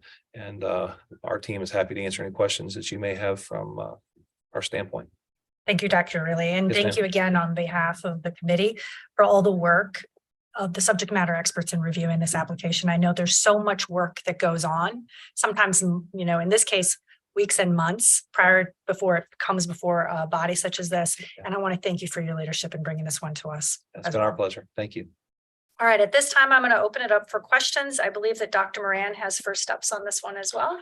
Okay, thank you. And it's great to see both of you. I have such regard and respect for the work that you both are doing and have watched that develop over several years, even before you were at Code RVA, Dr. Goranson. But it's great to see you today, and I so appreciated the chance to do a first read through of the proposal that you have in front of us. And I think it hits the mark on several cylinders that we're looking for in this engine. And one is that we need spaces where educators are learning how to teach and even lead for the future of young people in schools, and not just continue doing what we've always done.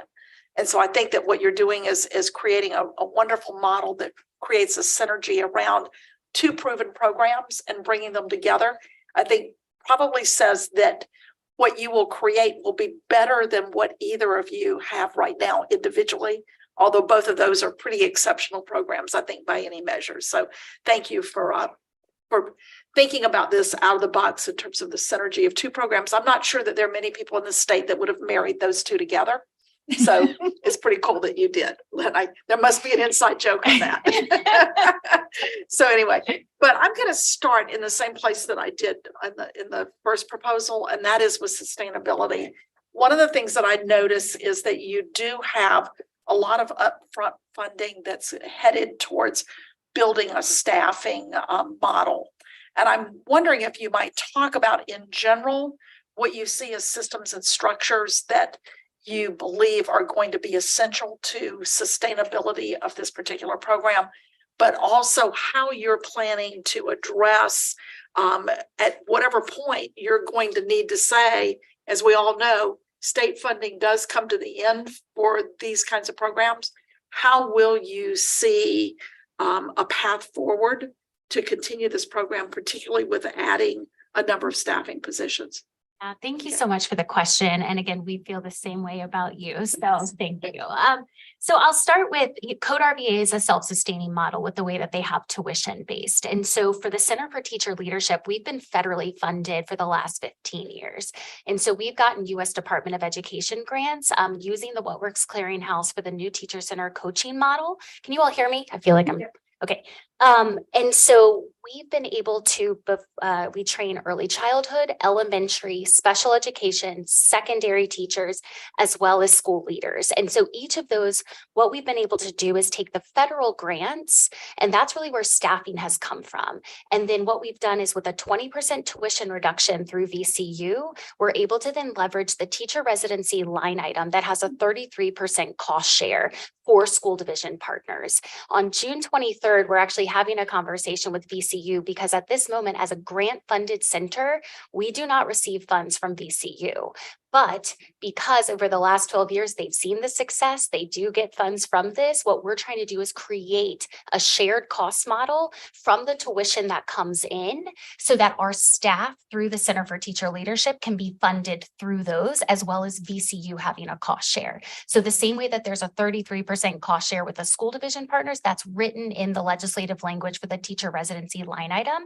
That's one piece. Another part that I wanted to make sure to bring up is that through the teacher residency apprenticeship program, we did apply for Department of Labor to become an apprenticeship.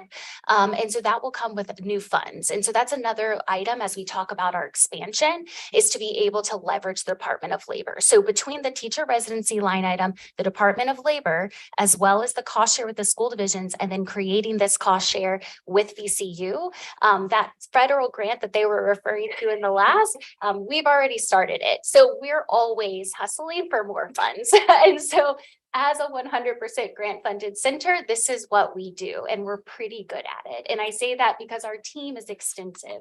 And so I had a feeling that staffing would come up in our conversations, but one of the pieces that's been wonderful, Kumi and I work really well together.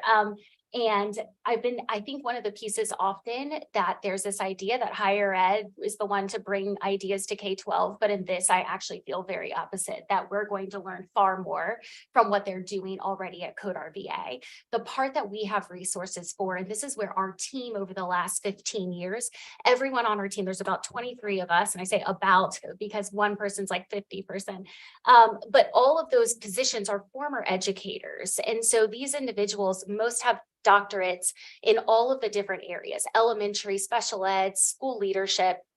And so our goal is over the next year, we already have identified 2 residents that are going to be at Code RVA. So this isn't just, I think the difference is this is not just a pie in the sky idea.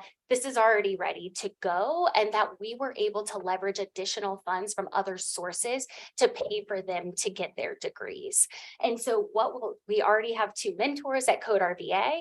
And I think what's important when we talk about professionalizing our profession, teachers need to go through extensive training. And we believe that a residency model is the most important.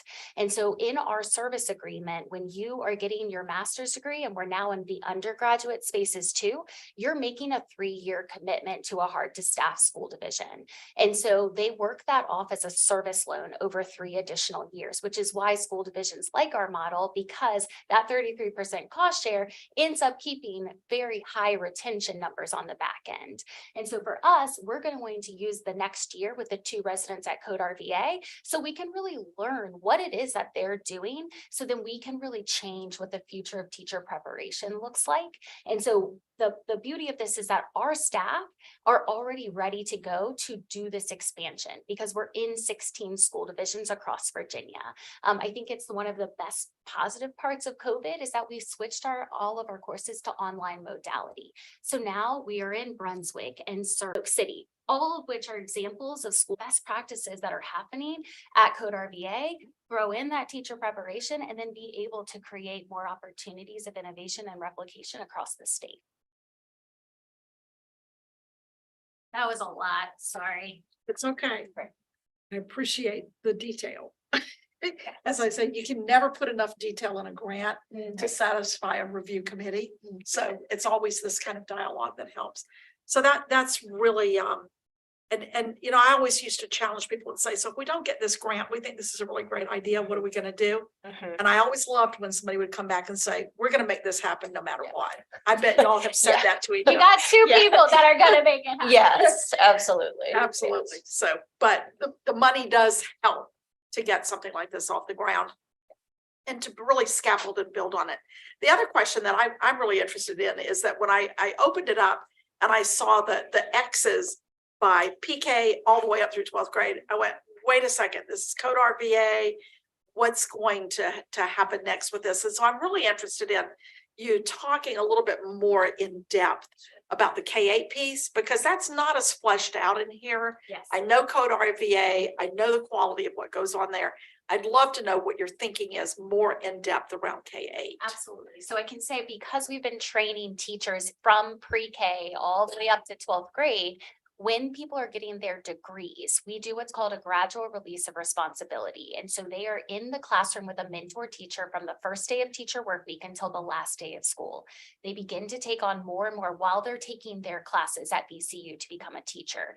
And so one of the pieces, what we're learning over this first year, and the reason we're keeping it broad is because we want to make sure that as our 2 residents that are at Code RVA, our whole staff will be learning alongside them too.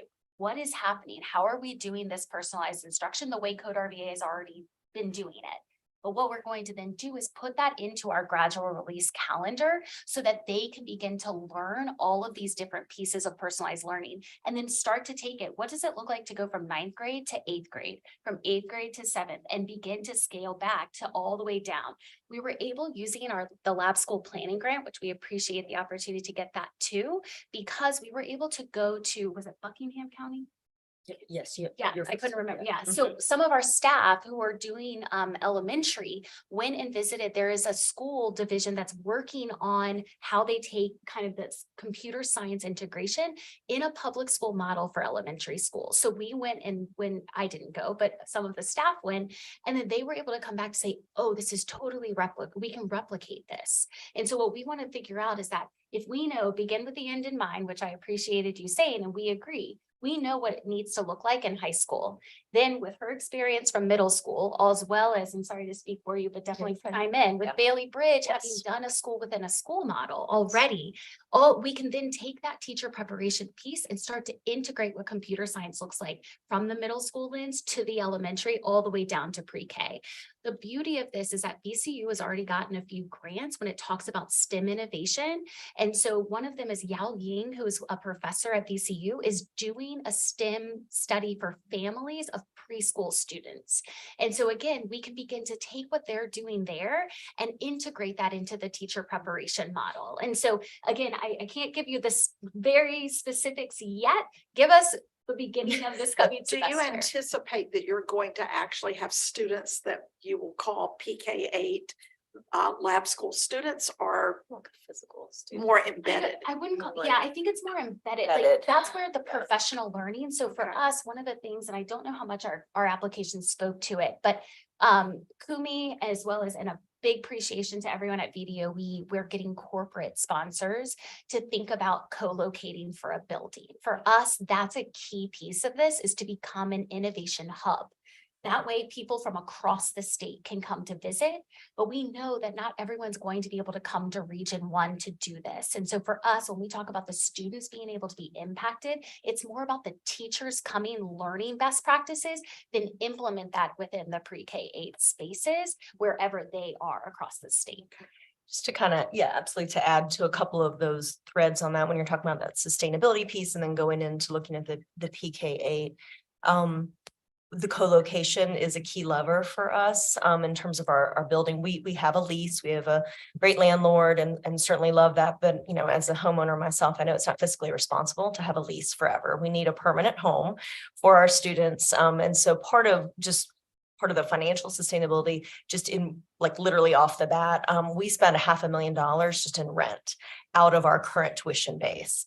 So the minute that we can get into a much more financially stable situation, or a physically like stable situation, our finances are going to have a major turn. You know, you're talking 4 teachers right there that we would be able to hire or supplement our funding with that. And we're moving towards that during this grant application, which is why you see some information about furniture and hardware and access points and things to help support students. And then, yeah, Kim alluded to what I did before. One of the things I did at Bailey Bridge when I was the principal there for 6 years was to start Summit Learning, which was a school within a school model that was an online platform, actually very similar to sort of the thinking behind how Code RVA works. And we did that, and it was a scaled up model. We started with 6th grade, we scaled up the grade level each year. And then when I came to Code RVA, just happened to take the 2 lead teachers for that program with me.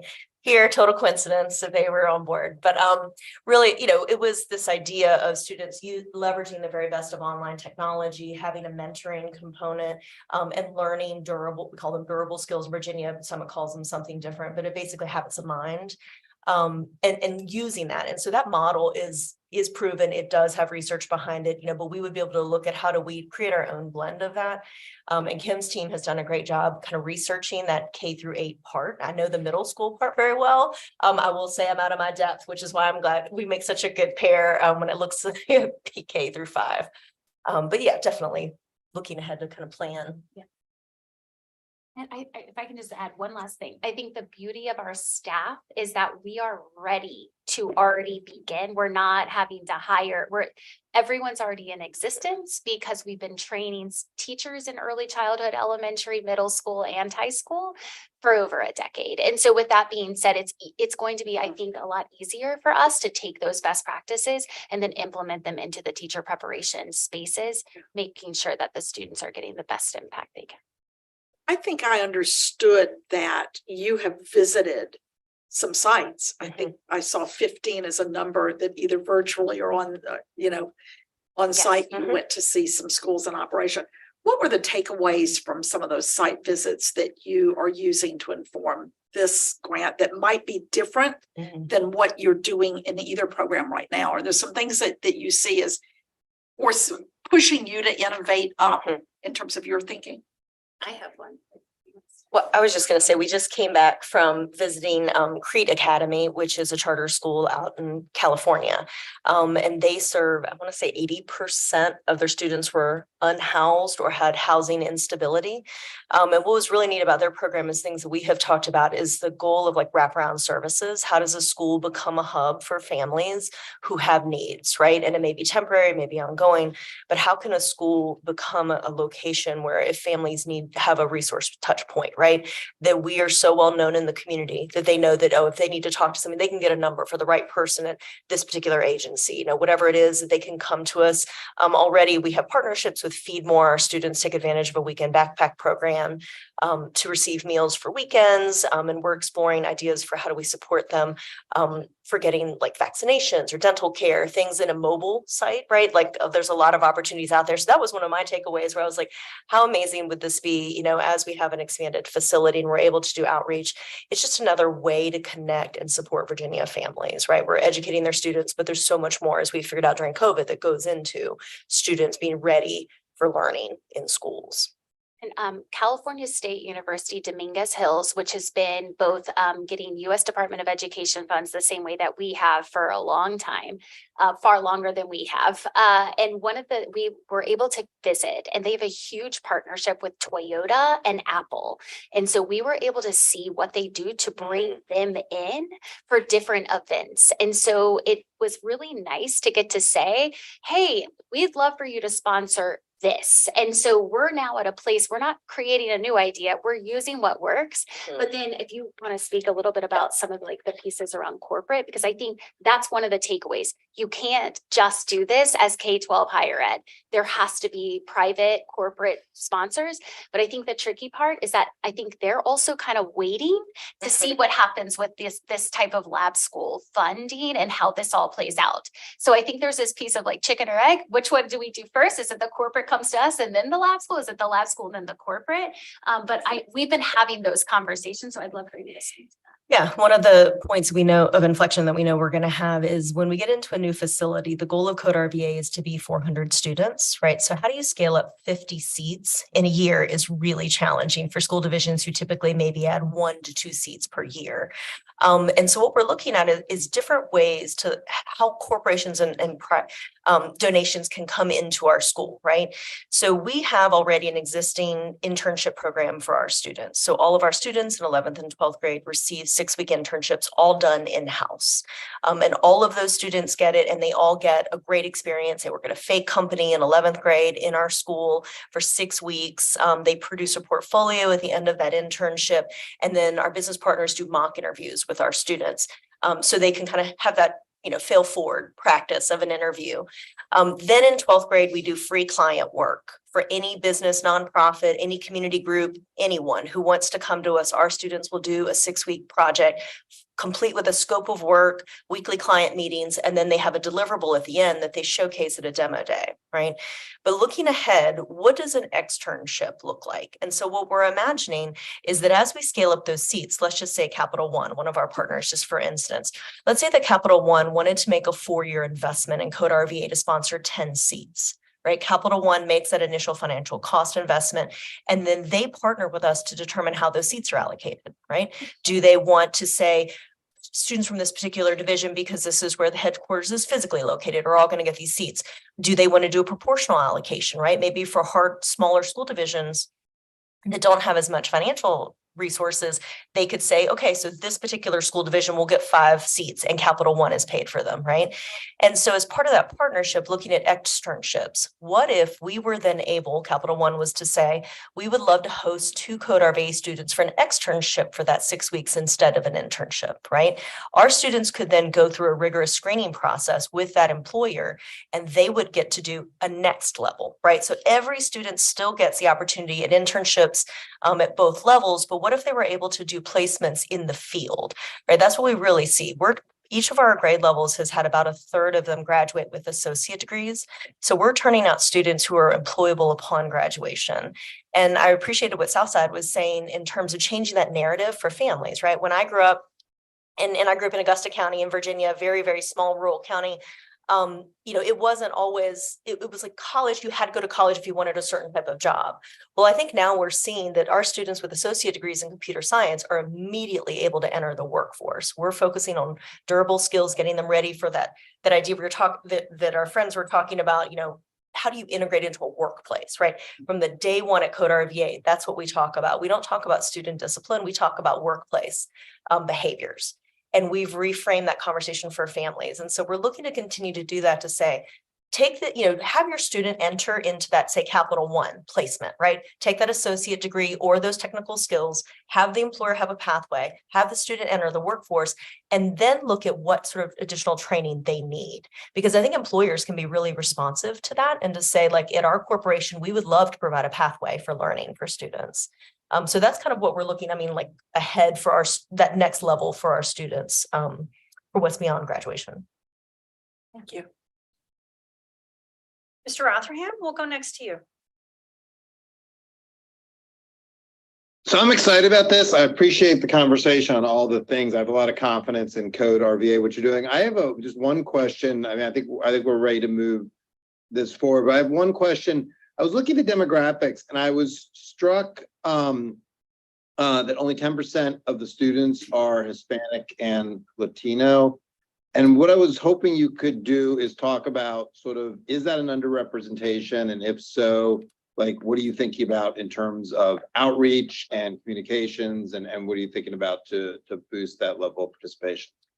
Absolutely. This continues to be an area of opportunity. I think for us, we have made some efforts to increase that. It's gone a little bit. If you look at our demographics, it has gone slightly up each year. We continue to try to look for creative ways to recruit in specifically like neighborhoods and communities. One of our PTSA president actually has suggested her family, their first language is Spanish. And she suggested that we start doing more neighborhood presentations and less at the schools for this particular community. So we recruit heavily in schools, we recruit, we have our own events that we host regularly, but we've had some ideas to look at how do we get into the community, maybe either if it's not in a neighborhood, a community center, a church, and we're perfectly comfortable going to those venues to recruit. I usually do it myself and take students with me or take other staff members, but we are always looking to get those numbers up. To encourage more students to apply. We know that there's an opportunity out there. We know that we could do better with that for sure. So certainly making that an area of focus moving forward in general, but with this population is with our new application too. I can add to that too.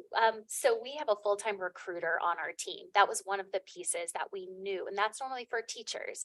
But I think again, as we leverage resources, again, this is something, and then one of the leaders of LULAC is a professor at VCU. So again, now that we know this is an area that needs to be improved, this is where we leverage resources and feel like we could hit that easily as far as trying to increase that number. So again, this is something that I really feel like each time we hear that this is a challenge, it's like, oh, let's just share that. And then we're able to help one another. And I know it's not in your grant, but it does strike me with you saying that many places are starting to say, how do we look down to high school to find kids that want to be teachers Yes. in hard to teach areas like computer science and math? Absolutely.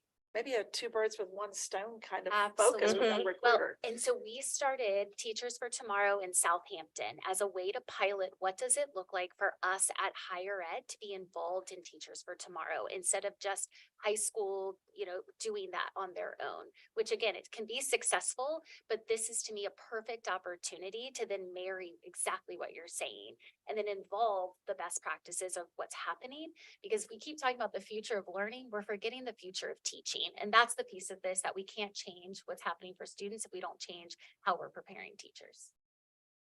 We'll go back to Mr. Rotherham. Do you have any more questions, sir? Hey, you're on mute, and you're on mute. Sorry, it's my first time on a video meeting. No other questions. This is really exciting. And I think, again, like one of the things when you think is just like the diversity of ideas that we're getting in different areas of emphasis. I won't go into my enthusiasm for the one at Wallops Island. You guys have heard that ad nauseum, but just the different kinds of things we're getting. And so seeing code RVA here and with this emphasis is fantastic. So thank you. Thank you. Thank you, Mr. Rotherham. Mr. Bailey? No, I just want to second, it's exciting. And actually, some of my questions were just answered through Andy and through Dr. Moran. And it's also, I'd love to learn a little bit more about where you are in the registered apprenticeship process. You mentioned DOL, which I know is complicated. It can take some time. So just love to learn a little bit more about where you are in that. I'm happy to. So it's a complicated answer, but I'm is. going to give you a high level. There's been some changes at who's kind of the point people. Yes. And so at this point, what we did is we were able to register, but then we were put on pause because Virginia Department of Education has an application that they are putting forward for the state. So we went through that process too, because there was an apprenticeship planning grant and we applied with Fairfax, Prince William, and Surrey. And so the beauty of what we did is that we were actually working with Shannon, who's from Department of Labor, doing apprenticeships. What was nice is that we are able to roll out what we do already because it is a year-long residency and it's been unpaid. So what we're able to do is then create a new FTE position within school divisions called a teacher resident apprentice. And so then we are able to leverage those labor funds. But this individual, instead of them being unpaid, they are now going to be an employee and they're spending the year in a mentor teacher's classroom. So we were able to take everything we already do, copy and paste it into the application. And then a lot of it's more about language. So like when they call it related technical instruction, we call it, so it's taking this crosswalk between the definitions of what higher ed uses for teacher prep and then what Department of Labor for journey workers and all of those pieces. And so we did a crosswalk already. We already have it all there. And then we did apply for one of the implementation grants for apprenticeship with both Prince William and for Surrey. And so what's exciting is that those things have already been laid out. We have residents that are going to be starting in the fall. And the school divisions have committed to having them become paid employees in the schools. So we're really excited because again, we know you can't just live on ramen to become a teacher. And unfortunately, we've all relied on that. And so now we know they need to get paid. And the saying that you earn while you learn, that is really what we're trying to do to leverage those funds. Great. That's so very helpful.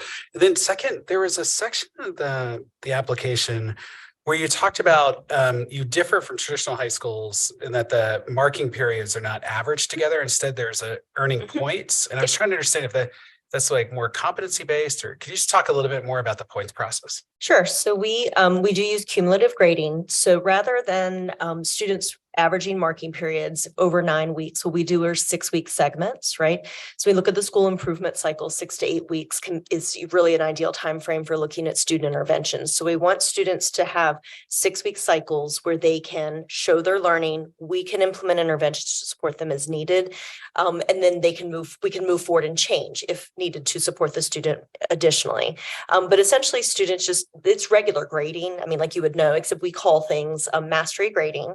So So you don't get an A on your report card, you would get an exceeding mastery, right? You would get a partial mastery if you're getting a C, full mastery for a B, and so on down. And so the students are kind of getting that feedback throughout the year. And then at the end of the marking period, that 6 weeks, the assignments do close, right? Because we do know that sometimes high school kids can be procrastinators. So mine, number one. So the marking periods do close, but then the grade continues to pick up, right? So student A at the last day of the first marking period, say has an 89. They come into school the next day, they have another assignment. Their grades then added into that 89. So they can't go back and access those assignments that were from the first marking period, but their grades continue. And so we really try to focus students on the target of the overall grade. So the parents do get what we call snapshots, traditional report cards every 6 weeks, but we use Canvas. They can look at their grades at any time in real time. And we say by the time you get your 6-week snapshot, your kid has already earned a bunch more grades, but essentially it gets students to look towards the final goal, right? The goal is mastery, and it gives our students, our teachers more opportunity to be flexible, right? If they're getting towards the end of the year and the student has demonstrated that partial mastery, and the teacher can then look right at that last marking period and say, look, I've watched you grow. There's still some things that you need to work on, right? Some areas that you're still a little bit behind, and let's get those in, and that's helping your grade. And so our students, they add up those grades all year. At the end of the year, they receive a final grade just like anyone else. And then we do offer summer school, summer session. We're extended school year right now. So our students can receive additional remediation or acceleration if they're on the dual enrollment track. So those students who maybe still didn't make the number progress that they need to do, they come in to the summer. And depending on what subject area it is, they spend additional days with us in the summer. Again, still hitting those areas with the idea that they're moving on and they're getting those skills. And we talk about in a small school environment, right? All of our students come in at different levels of readiness, but once they get to us, we are now responsible for every area of readiness for them. And so we have a lot of control being in a small school of that. And so that individualized learning is key for us. I want to know, because what you need is different from what you need, even if you're in the same class. And so how do we tailor that learning for students? And so that's our brand of personalized learning that we use. Thank you. Very excited. Sure. Thank you. Well, let me first say that I'm incredibly impressed with the quality of your application. It is readily apparent. You ticked through many of the things that I'm looking for. You have support from your local school division and school board. You have support, you have clear articulated vision of how you will handle governance. You have a detailed financial model that leverages federal funds and hopefully even more to come, which is astute on your part. You have a very succinct and thorough examination of how you will provide services to students with disabilities. Incredibly thorough answer. We already do it. Yes. And I appreciate that tremendously. And you've provided some information on family engagement. I think we might want to see a bit more. If we could give you a homework assignment in your next iteration, if you would, and you've provided a bit of it to us verbally, but again, for the record, I think we would like to see build out how you plan to further engage families in the opportunity. I mean, that really is a hallmark of if lab schools are approved, created in communities, but families aren't familiar with the option available, we've missed the mark. So I really want you to kind of sharpen your pencil on that item. But otherwise, this was just spit spot, very impressive. And, I think what's really just a happy coincidence today in a way is that we've seen there's really kind of three purposes of lab schools. The first is to help improve, teaching out to study how students learn. And the third is to provide opportunities for young people. And we have the benefit of seeing all three of those today. Specifically, I'm so enthusiastic about your work for the teacher residency.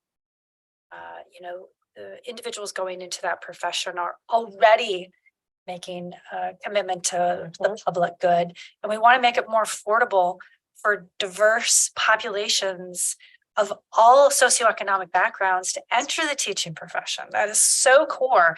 But when financial hurdles are erected, such as a teacher residency, and you have to forego an income, it limits who may be able to come into the classroom as a teacher to begin with. So I really appreciate that you're dialing in on the issue of teaching, as that is without question a matter that we need more thoughts on.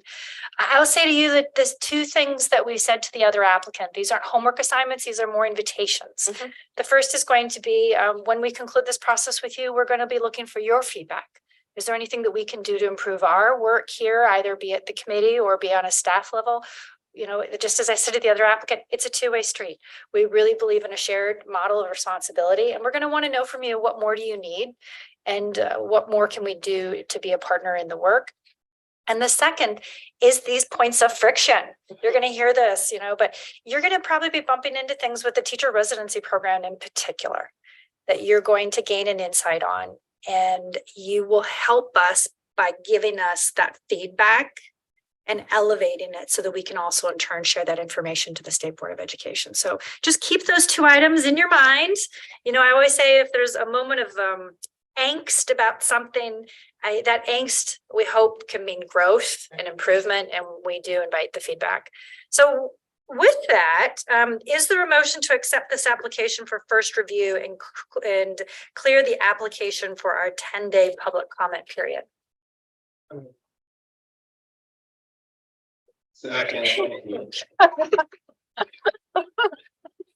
All those in favor of the motion seconded by Mr. Rothingham, please signify by saying aye. Aye. Aye. Any opposed, the same? All right, the ayes have it. The motion is approved. On behalf of the committee, I therefore direct the staff to post the VCU lab school application for a 10-day public comment period in accordance with the standing committee's procedures, then to compile any comments received for review by the standing committee when the application returns for second review in July. We'll make sure that the date is known to you and available. And we thank you and congratulations on moving forward through the process. Thank you so much. All right. At this point in the agenda, we are going to take up item C, which is first review of revisions to the College Partnership Laboratory School application. Mr. Chapman. Welcome. Thank you very much.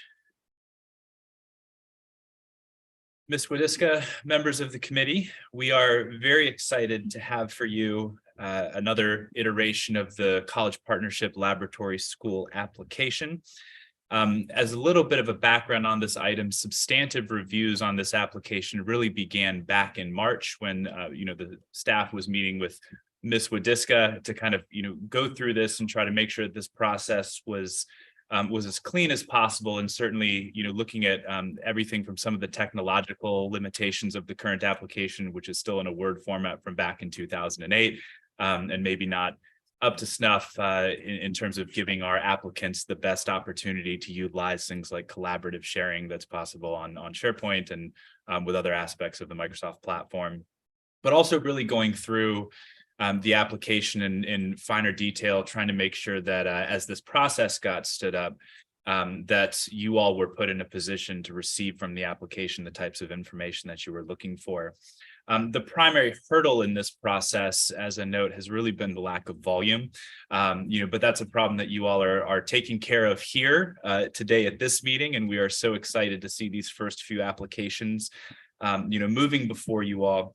And just as a little bit of that, because this is a very big ship, it's moving now and it's steering. We are certainly learning a lot from the applications that the subject matter expert group has had a chance to revise, and certainly even are taking very diligent notes on the work and the types of questions that you all are asking here, just to be sure that as revisions continue, that we're being attentive to finding the information that you all are looking for and making sure that the application reflects the process that you all are building, and how it is that you would like to get this information to the fore. As staff learns more about that, again, we'll be glad to continue making those revisions. I'd also like just to mention that we really do owe a lot of gratitude, in addition to Ms. Wadiska and certainly Ms. Vaneski, who's shouldered the burden of a lot of these revisions. Our applicants are really an unnamed partner in this, as they've been very patient with a very old and outdated application, and have really been working very collaboratively with the department, with Dr. Rayleigh, to make sure that we are getting the information through the revision process. Dr. Rayleigh is really good about noting that the coaching process of the application and the disposition of the department is towards coaching. We certainly don't want to be coaching just because we haven't asked for the right information. So as we go through these revisions, that's certainly a goal, is to minimize the burden upon our applicants primarily, but also to make the staff process more efficient, and certainly to make sure that the applications you all are receiving reflect the quality and the kinds of information that you're looking for. From a high level, the types of overviews that I think you'll see in this first round of revisions, that the subject matter expert group has now had an opportunity to revise and to look at, in addition to myself and to Ms. Vineski. We do have a significant amount of updated facility information in page 3. In the process of going through some of the applications, we noticed that the application didn't really distinguish very well between the types of physical space that was being utilized.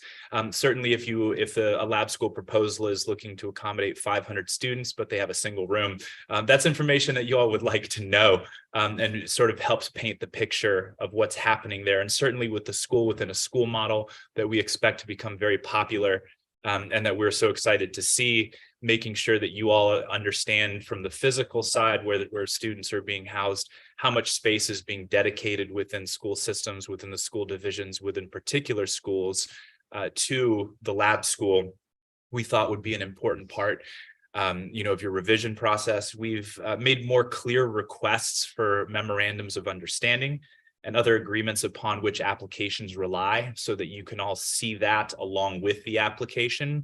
We thought, even today, we've heard a lot of that type of questioning, making sure that that information is prominent and disclosed up front.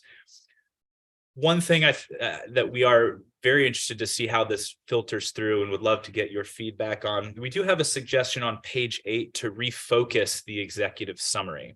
The executive summary, I think we found, tended to be kind of a catch-all in the current applications, and really an opportunity to give a very broad and detailed and I think unnecessarily exhaustive at that point in the application, plan for how the lab school was supposed to function.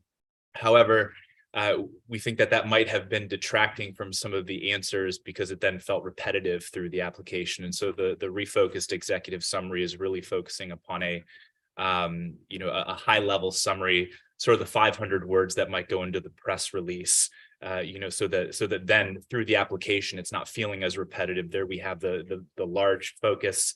Here it is, it's short, it's concise, and then we can move into the application and get the details really in the questions where you're all looking for it.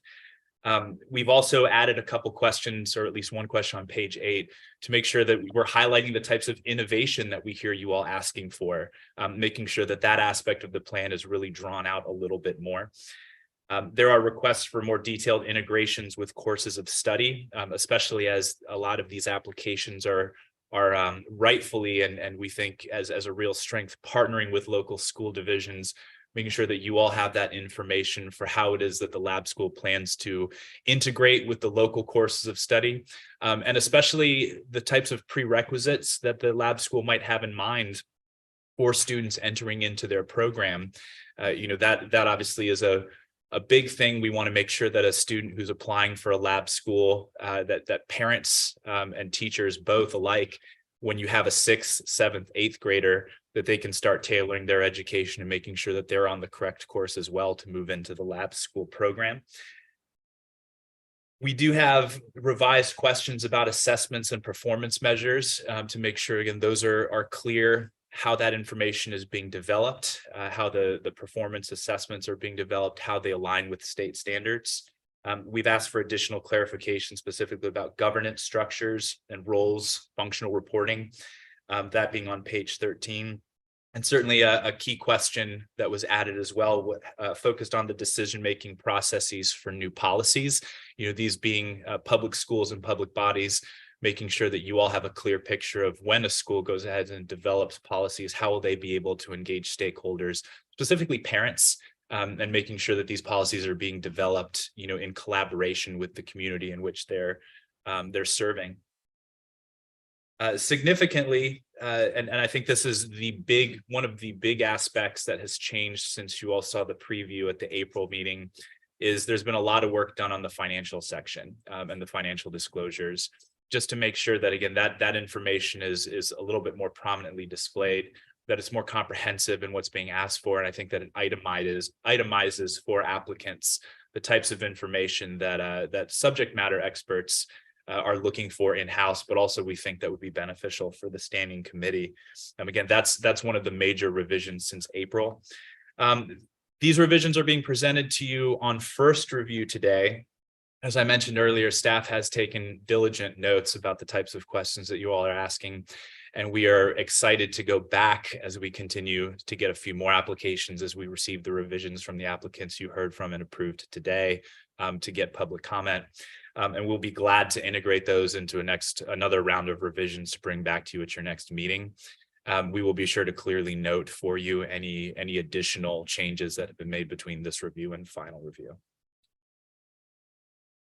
Mr. Chapman, Ms. Vineski, I want to wholeheartedly thank you for the painstaking attention that is required to improve the quality of the application. I cannot underscore enough that we cannot have high quality applications without a high quality application for the lab schools to utilize. And so this has been an important, incredibly important responsibility, and you have shouldered that burden well and effectively.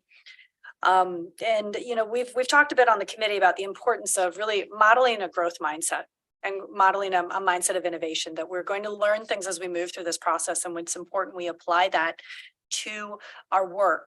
And this is a case example number one of that as we received initial applications, it occurred to the committee and to staff that further refinements were necessary to the application to really elicit the type of information that was necessary, and to also help prompt applicants to ensure that their application would be not only complete but also compliant. And so this is a significant improvement, but I do know from talking with staff that a tremendous amount of work has been put into this. So I want to thank you for your revisions. The standing committee will accept them for first review.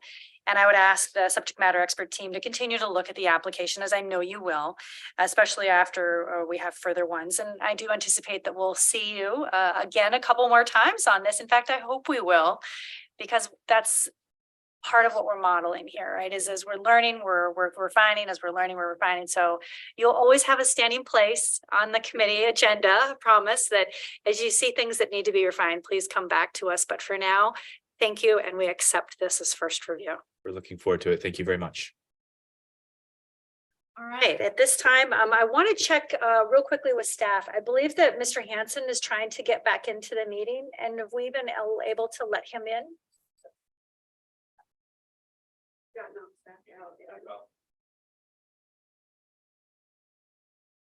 I'm just going to hold until we're able to include Mr. Hanson.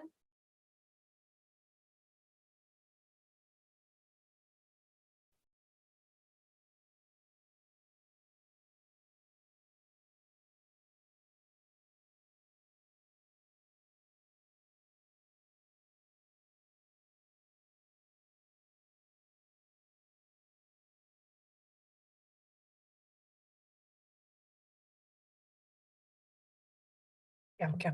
We're going to take a 5-minute recess just to handle some of our technical matters, and then we'll come back. Thank you. Well, that is a much clearer version. Yeah.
wait for Pam.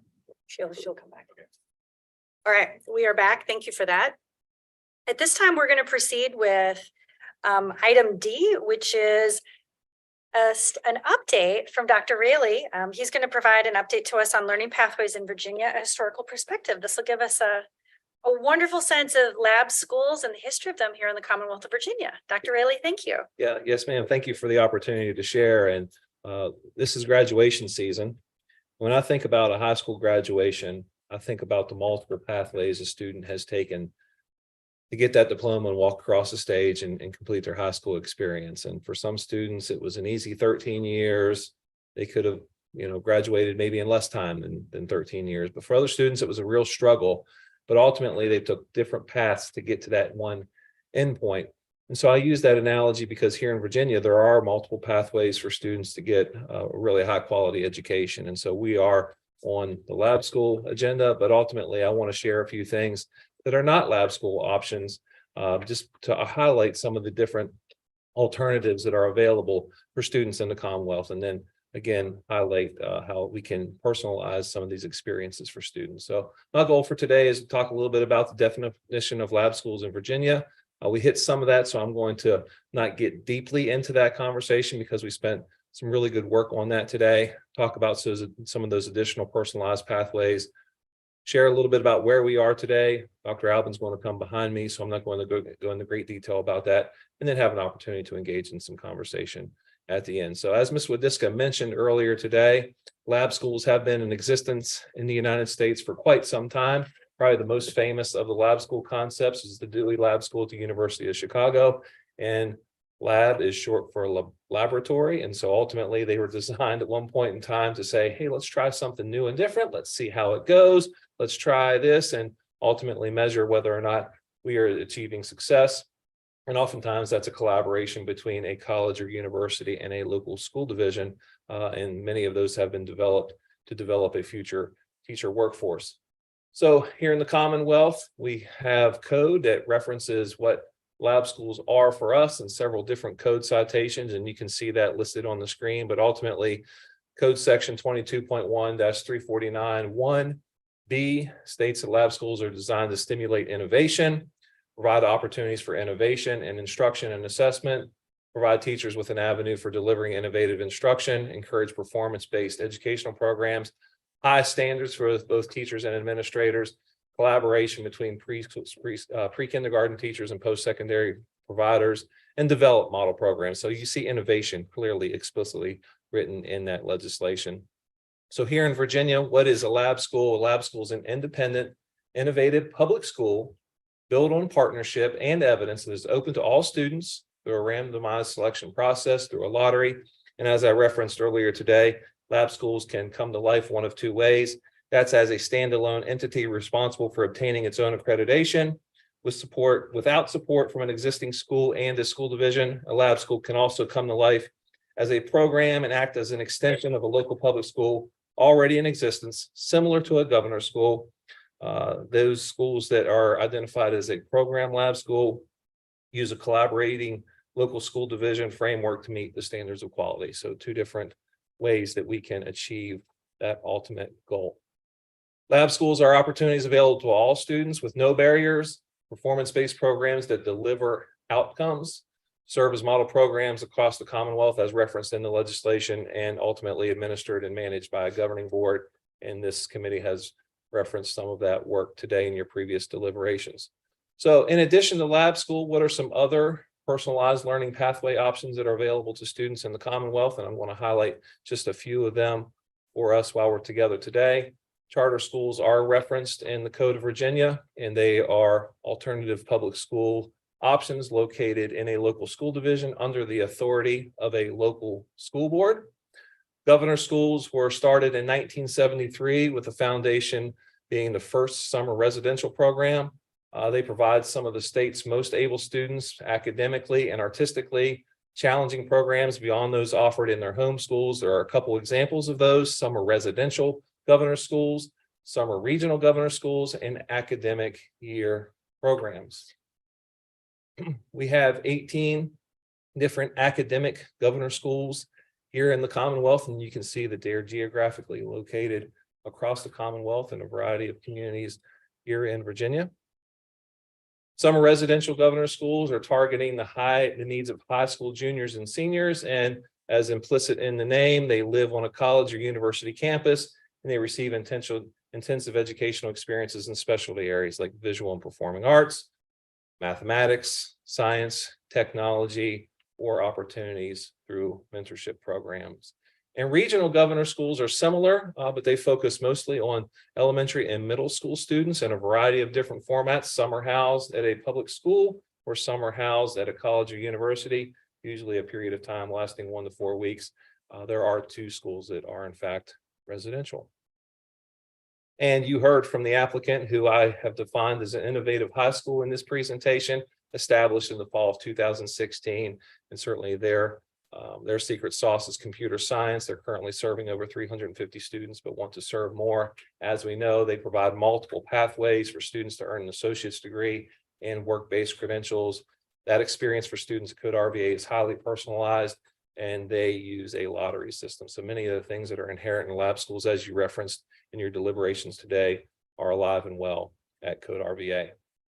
Other innovative models are what are defined as network school programs. And so these programs, in these schools use curriculum, professional development, and support of an established network to sustain their programs, providing public school options for students in those communities. They're often operated as a special program within a school division. And so the first of those being an international baccalaureate school. And so these are defined programs by the International Association of Schools who share curriculum for elementary, middle, and high school. Schools here in Virginia can apply. 43 high school programs now, 41 middle school programs currently in the Commonwealth, but across the globe, there are 5,600 IB schools in 159 countries. New Tech Network is another opportunity for students to receive some personalized opportunities. New Tech Network schools prioritize student engagement through the investigation of real world problems. Probably the one most notable is in San Diego, but they invest in high levels of professional development. There are 4 New Tech schools in Virginia. As referenced a little bit in 2 of our applicants today, there are opportunities for students in the Commonwealth to receive college credit before they actually enroll into a 2 or 4 year institution. Many of our local school divisions have partnerships where students can earn an associate's degree before they graduate from high school. So I want to highlight some of those programs for us today. An example is the Advanced College Academy, which is here in Richmond. It's a partnership with local school divisions, and here in Region 1 with J. Sargent Reynolds Community College. And those partnerships exist across the Commonwealth. Students don't have to necessarily earn an associate's degree. They can certainly get college credit that can be applicable to their next step in their academic career. So a great opportunity to reduce cost for families, give students a leg up and an advantage as they are transitioning into their 2 or 4 year experience. Lab schools. So lab schools in Virginia have been around for quite some time, believe it or not. Hampton University operated a lab school between 1870 and 1996. Virginia State University ran a lab school in the late 1800s and the early 1900s, targeted different grade levels before it ended, but it ended ultimately as a high school. Old Dominion and Virginia Commonwealth University may not necessarily be defined as a lab school per se, but they are an institute of higher education that supports academic programming for students in certain grade levels. VCU here locally in Richmond operates a child development center as a preschool program. So again, there are examples of where collaboration between local school divisions and institutes of higher education have been taking place in the Commonwealth for many, many years. So most recently, the conversation regarding lab schools started with Governor McDonald's administration in 2010, and funding was provided there with startup grants for universities. However, that funding did not reveal itself in any sort of sustainable program and any opportunity for lab schools to come to life. But thankfully, we are here in 2023, and we have the opportunity now to make this happen. And I'm real excited to be a part of the work and thankful for your service and what we can do to make this really a reality in the Commonwealth. So looking forward to being a part of the work. As we know, the 2022 special session of the General Assembly approved $100 million total and separated those funds into different funding buckets, $5 million for planning grants, $20 million for initial startup, and $75 million for per pupil operating grants. Since you are now considering 2 of those applicants for access to those $75 million for operating grants moving forward. So there's a lot of things that are happening behind the scenes with lab schools here in Virginia. You're considering 2, as we know, and we have 16 planning grants that are in the queue. We most recently awarded a planning grant to Roanoke College, and Dr. Albin's going to hit a little bit about that later on in our agenda today, but you see that there's a footprint across the Commonwealth, and so we are ultimately hoping to have greater saturation across the Commonwealth and more opportunities for students in their neighborhood and their communities. And our school VDOE is here to provide technical assistance and support to those school divisions and institutes of higher ed that will be a part of the work. So as I said, 16 grants awarded, 2 under consideration, and of course you're considering 2 full applications at this point in time. So ultimately, there is a history of innovation in the Commonwealth through a variety of different mechanisms, whether it's lab schools or network schools or dual enrollment. That's alive and well in the Commonwealth. And so now we have the opportunity to take that work to the next level through our work together with lab schools. And again, excited to be a part of the work. So happy to answer any questions that you may have. Dr. Really, thank you for that excellent report. Questions or comments from the committee members? I just appreciate you expanding beyond just the lab school proper as we're working here to really take a look at innovation. And it would be interesting to bring them all together on one map and say, okay, where are all those governor schools were, and really look at it, because I think it would light up Virginia. See those. Yes, ma'am. I really appreciate the presentation. The committee has talked a bit about the importance of really building and helping to build an ecosystem to sustain innovation. We know that Virginians have been very innovative in the K-12 space. We know that they have really had a lot of success. We know that there's a lot of options and pathways for young folks. And it's a good reminder and refresher to catalog what the options are today. And I do believe that behind the scenes, I think that staff may be working on Dr. Moran's wish list of putting this up on a map. And I'm hoping that in a future meeting, we might be able to see that. But I really want to say thank you for putting this together. I think it's important to always reflect on where we've been and how we're continuing to build on those successes and innovation. And we're looking forward to this opportunity and collaborating with you. Yes, ma'am. Thank It's you, a sir. pleasure. Yeah. All right. At this time, we actually, while you're here, Dr. Raley, would you like to also provide us with the update on the Innovation Incubator on the May 3rd event? Okay. Yes, ma'am. Really quickly. And again, this is a collaboration from multiple agencies within state government. The Virginia Department of Education collaborated with the governor's office. And on May 3rd, we held an Innovation Incubator setting and opportunity, and Ms. Wadiska was a part of that work. She provided some great insight into the standing committee's process, and I think it was very valuable. We had 130 individuals in attendance at that event. We had representatives not only from VDOE, but largely from K-12 education, as well as institutes from higher education. We also had a tremendous amount of business and industry leaders who were there.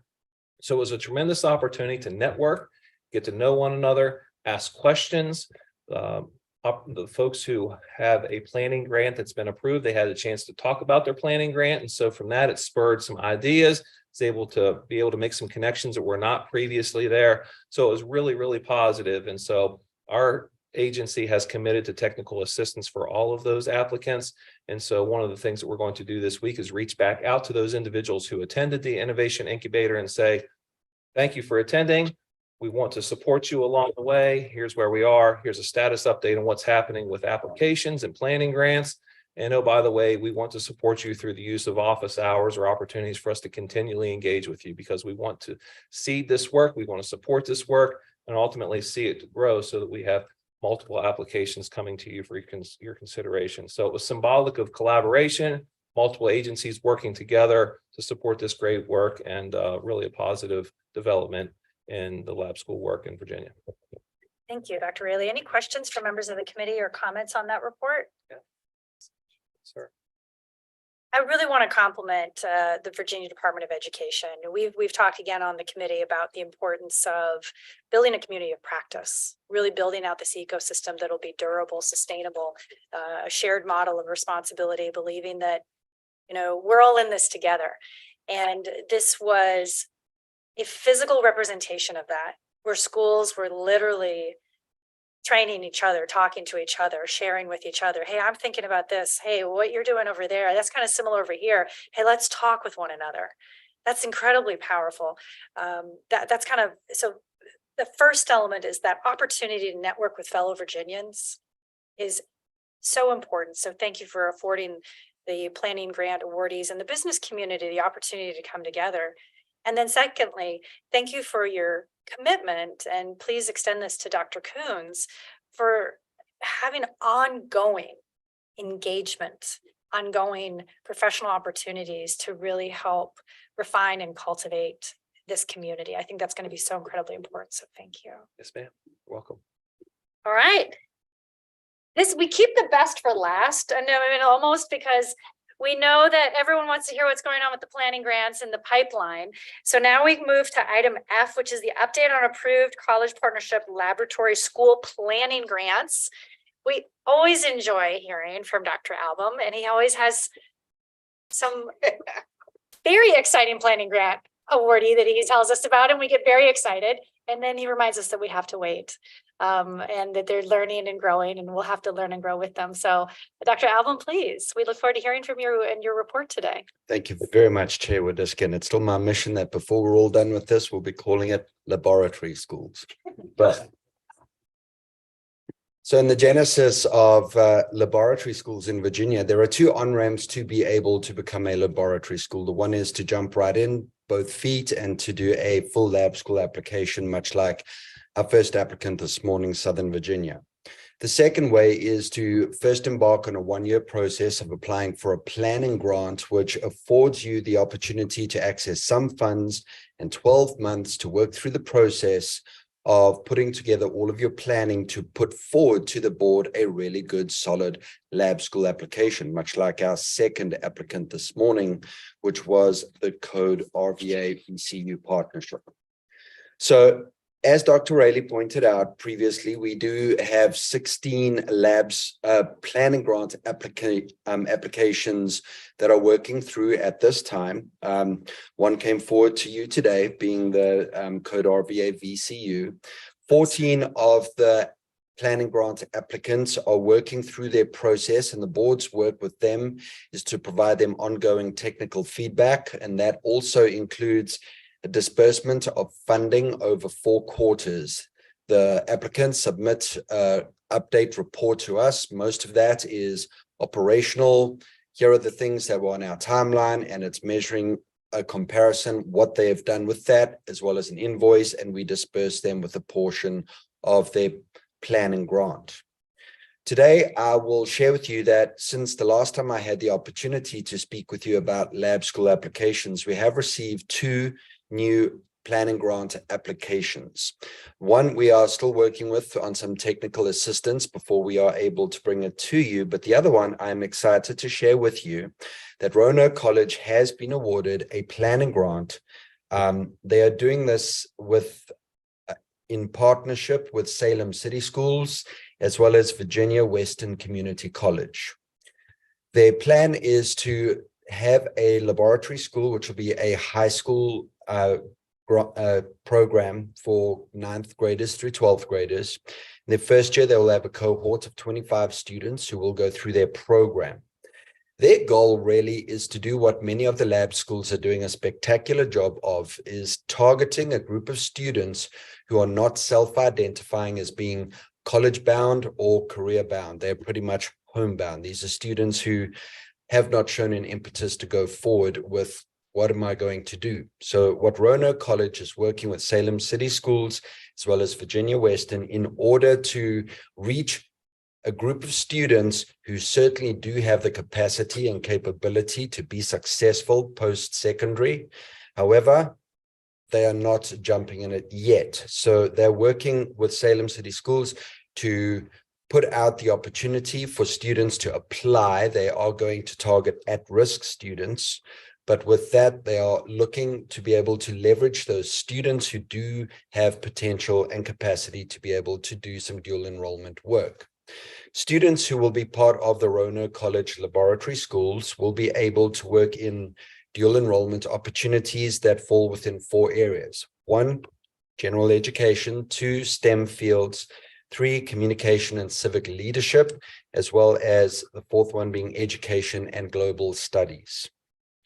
The greater role of the Roanoke College Laboratory School application is to provide opportunities for students who have had difficulties access traditional college preparatory programs, and that is what they're building their entire application around. Thank you. Thank you, Dr. Oval. I always look forward to your reports. Pleasure. All right, at this time, for discussion of current issues, I have one item to bring before the committee. The May Lab Committee meeting was canceled to afford a transition for Dr. Coons and Dr. Rayleigh's arrival, as well as additional time to thoroughly review the lab school applications that we considered today with subject matter experts. After consulting with staff and in consideration of the State Board of Education schedule, therefore, this committee will be adding an additional meeting on July 7th to afford a second review of the 2 applications considered for first review today. The committee will also meet as planned on July 31st to hear from international and national experts in lab schools. So at this time, I would entertain a motion that the lab committee add a meeting date for July 7th. So moved. Is there a second?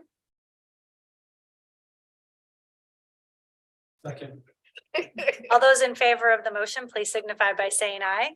Aye. Those opposed, the same. All right, the motion unanimously carries. Please note for the public record that we'll be adding a meeting on July 7th, and please notify the 2 applicants that we'll take them up for a second review at that date. Are there any further, at this point, are there any other current items for discussion from committee members? Otherwise, I'm going to go to public comment on non-agenda items, since we have a Ms. Thompson here who has been patiently waiting. Thomas, excuse me, Ms. Thomas, who's been patiently waiting for us. No, okay. Ms. Thomas, we welcome your feedback. Well, Please come up to the microphone so that we can come up to the one at the podium, please. Please state your name, and if you feel comfortable, what city you're from and what organization you might be with. And then you have 3 minutes to provide input. Thank you. first, my name is Mary Ann Thomas. Most people know me by Ann Thomas. I'm from Emporia, Virginia, and right at the border down there. I want to start a charter school for birth to 5. I know that the Board of Education has taken birth to 5 under, well, birth to 3.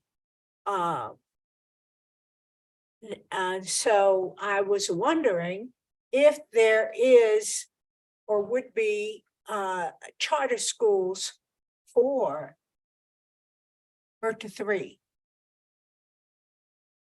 And that's the question that I have.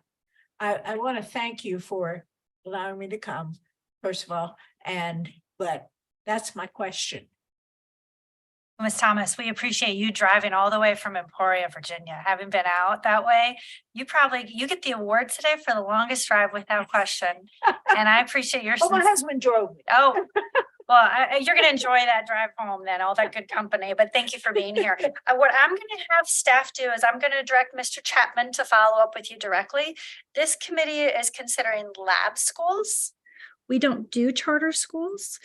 However, Mr. Chapman can follow up with you and provide you with information on charter schools and what the statutes and the requirements are here in the Commonwealth of Virginia. Sounds like I could fill out an application for a lab school, maybe. Well, let's have staff chat with you after this meeting, and we can find a time maybe for him to get on the phone with you, ma'am. And then we'll follow up, and I want to make sure that you'll get all your questions answered. And we can follow up and we'll certainly let the State Board of Education know that you were here today as well. And we'll put that in our staff report that goes to them at the next meet for the next meeting. So Okay. your time was well Thank you. spent, so thank you for being here. Thank you, ma'am. Thank you very much. All right, if there any further business from committee members or comments? I just want to say that it was thrilling today to both hear from the staff bringing these applications forward, but also the opportunity to really realize that even with the constraints that sit inside both law and policy, that there are people that are thinking about how do we work inside the banks of the river, but go after innovative thinking about what's possible and not let those constraints create what some people seem to think of as impossibilities. It was great to see a couple of examples of people who see possibilities. So I loved it today. Exciting. Really. It was a good conversation. So and just love the engagement with the applicants that came in today too. Well, I would like to, since we have Mr. Rotherham on the phone still, I would say, Mr. Rotherham, and I know you will, please convey to the State Board of Education our gratitude for being able to serve on the standing committee and for be of service to the State Board in this capacity. I know it's meaningful to me. I know it's meaningful to the other board members, but I really appreciate the patience that the State Board of Education has afforded us to build a high quality process here that is deliberative, that has multiple points of engagement from the public, that utilizes the subject matter expertise from the Virginia Department of Education staff. You could have certainly asked for something immediate, but the State Board of Education has prioritized quality over, in this case, quickness. And I think as a result, we've saw today 2 high quality applications. And I'm very grateful for the support that we have also received from the State Board of Education to create that process and to run that process. And that's what we saw today. So thank you.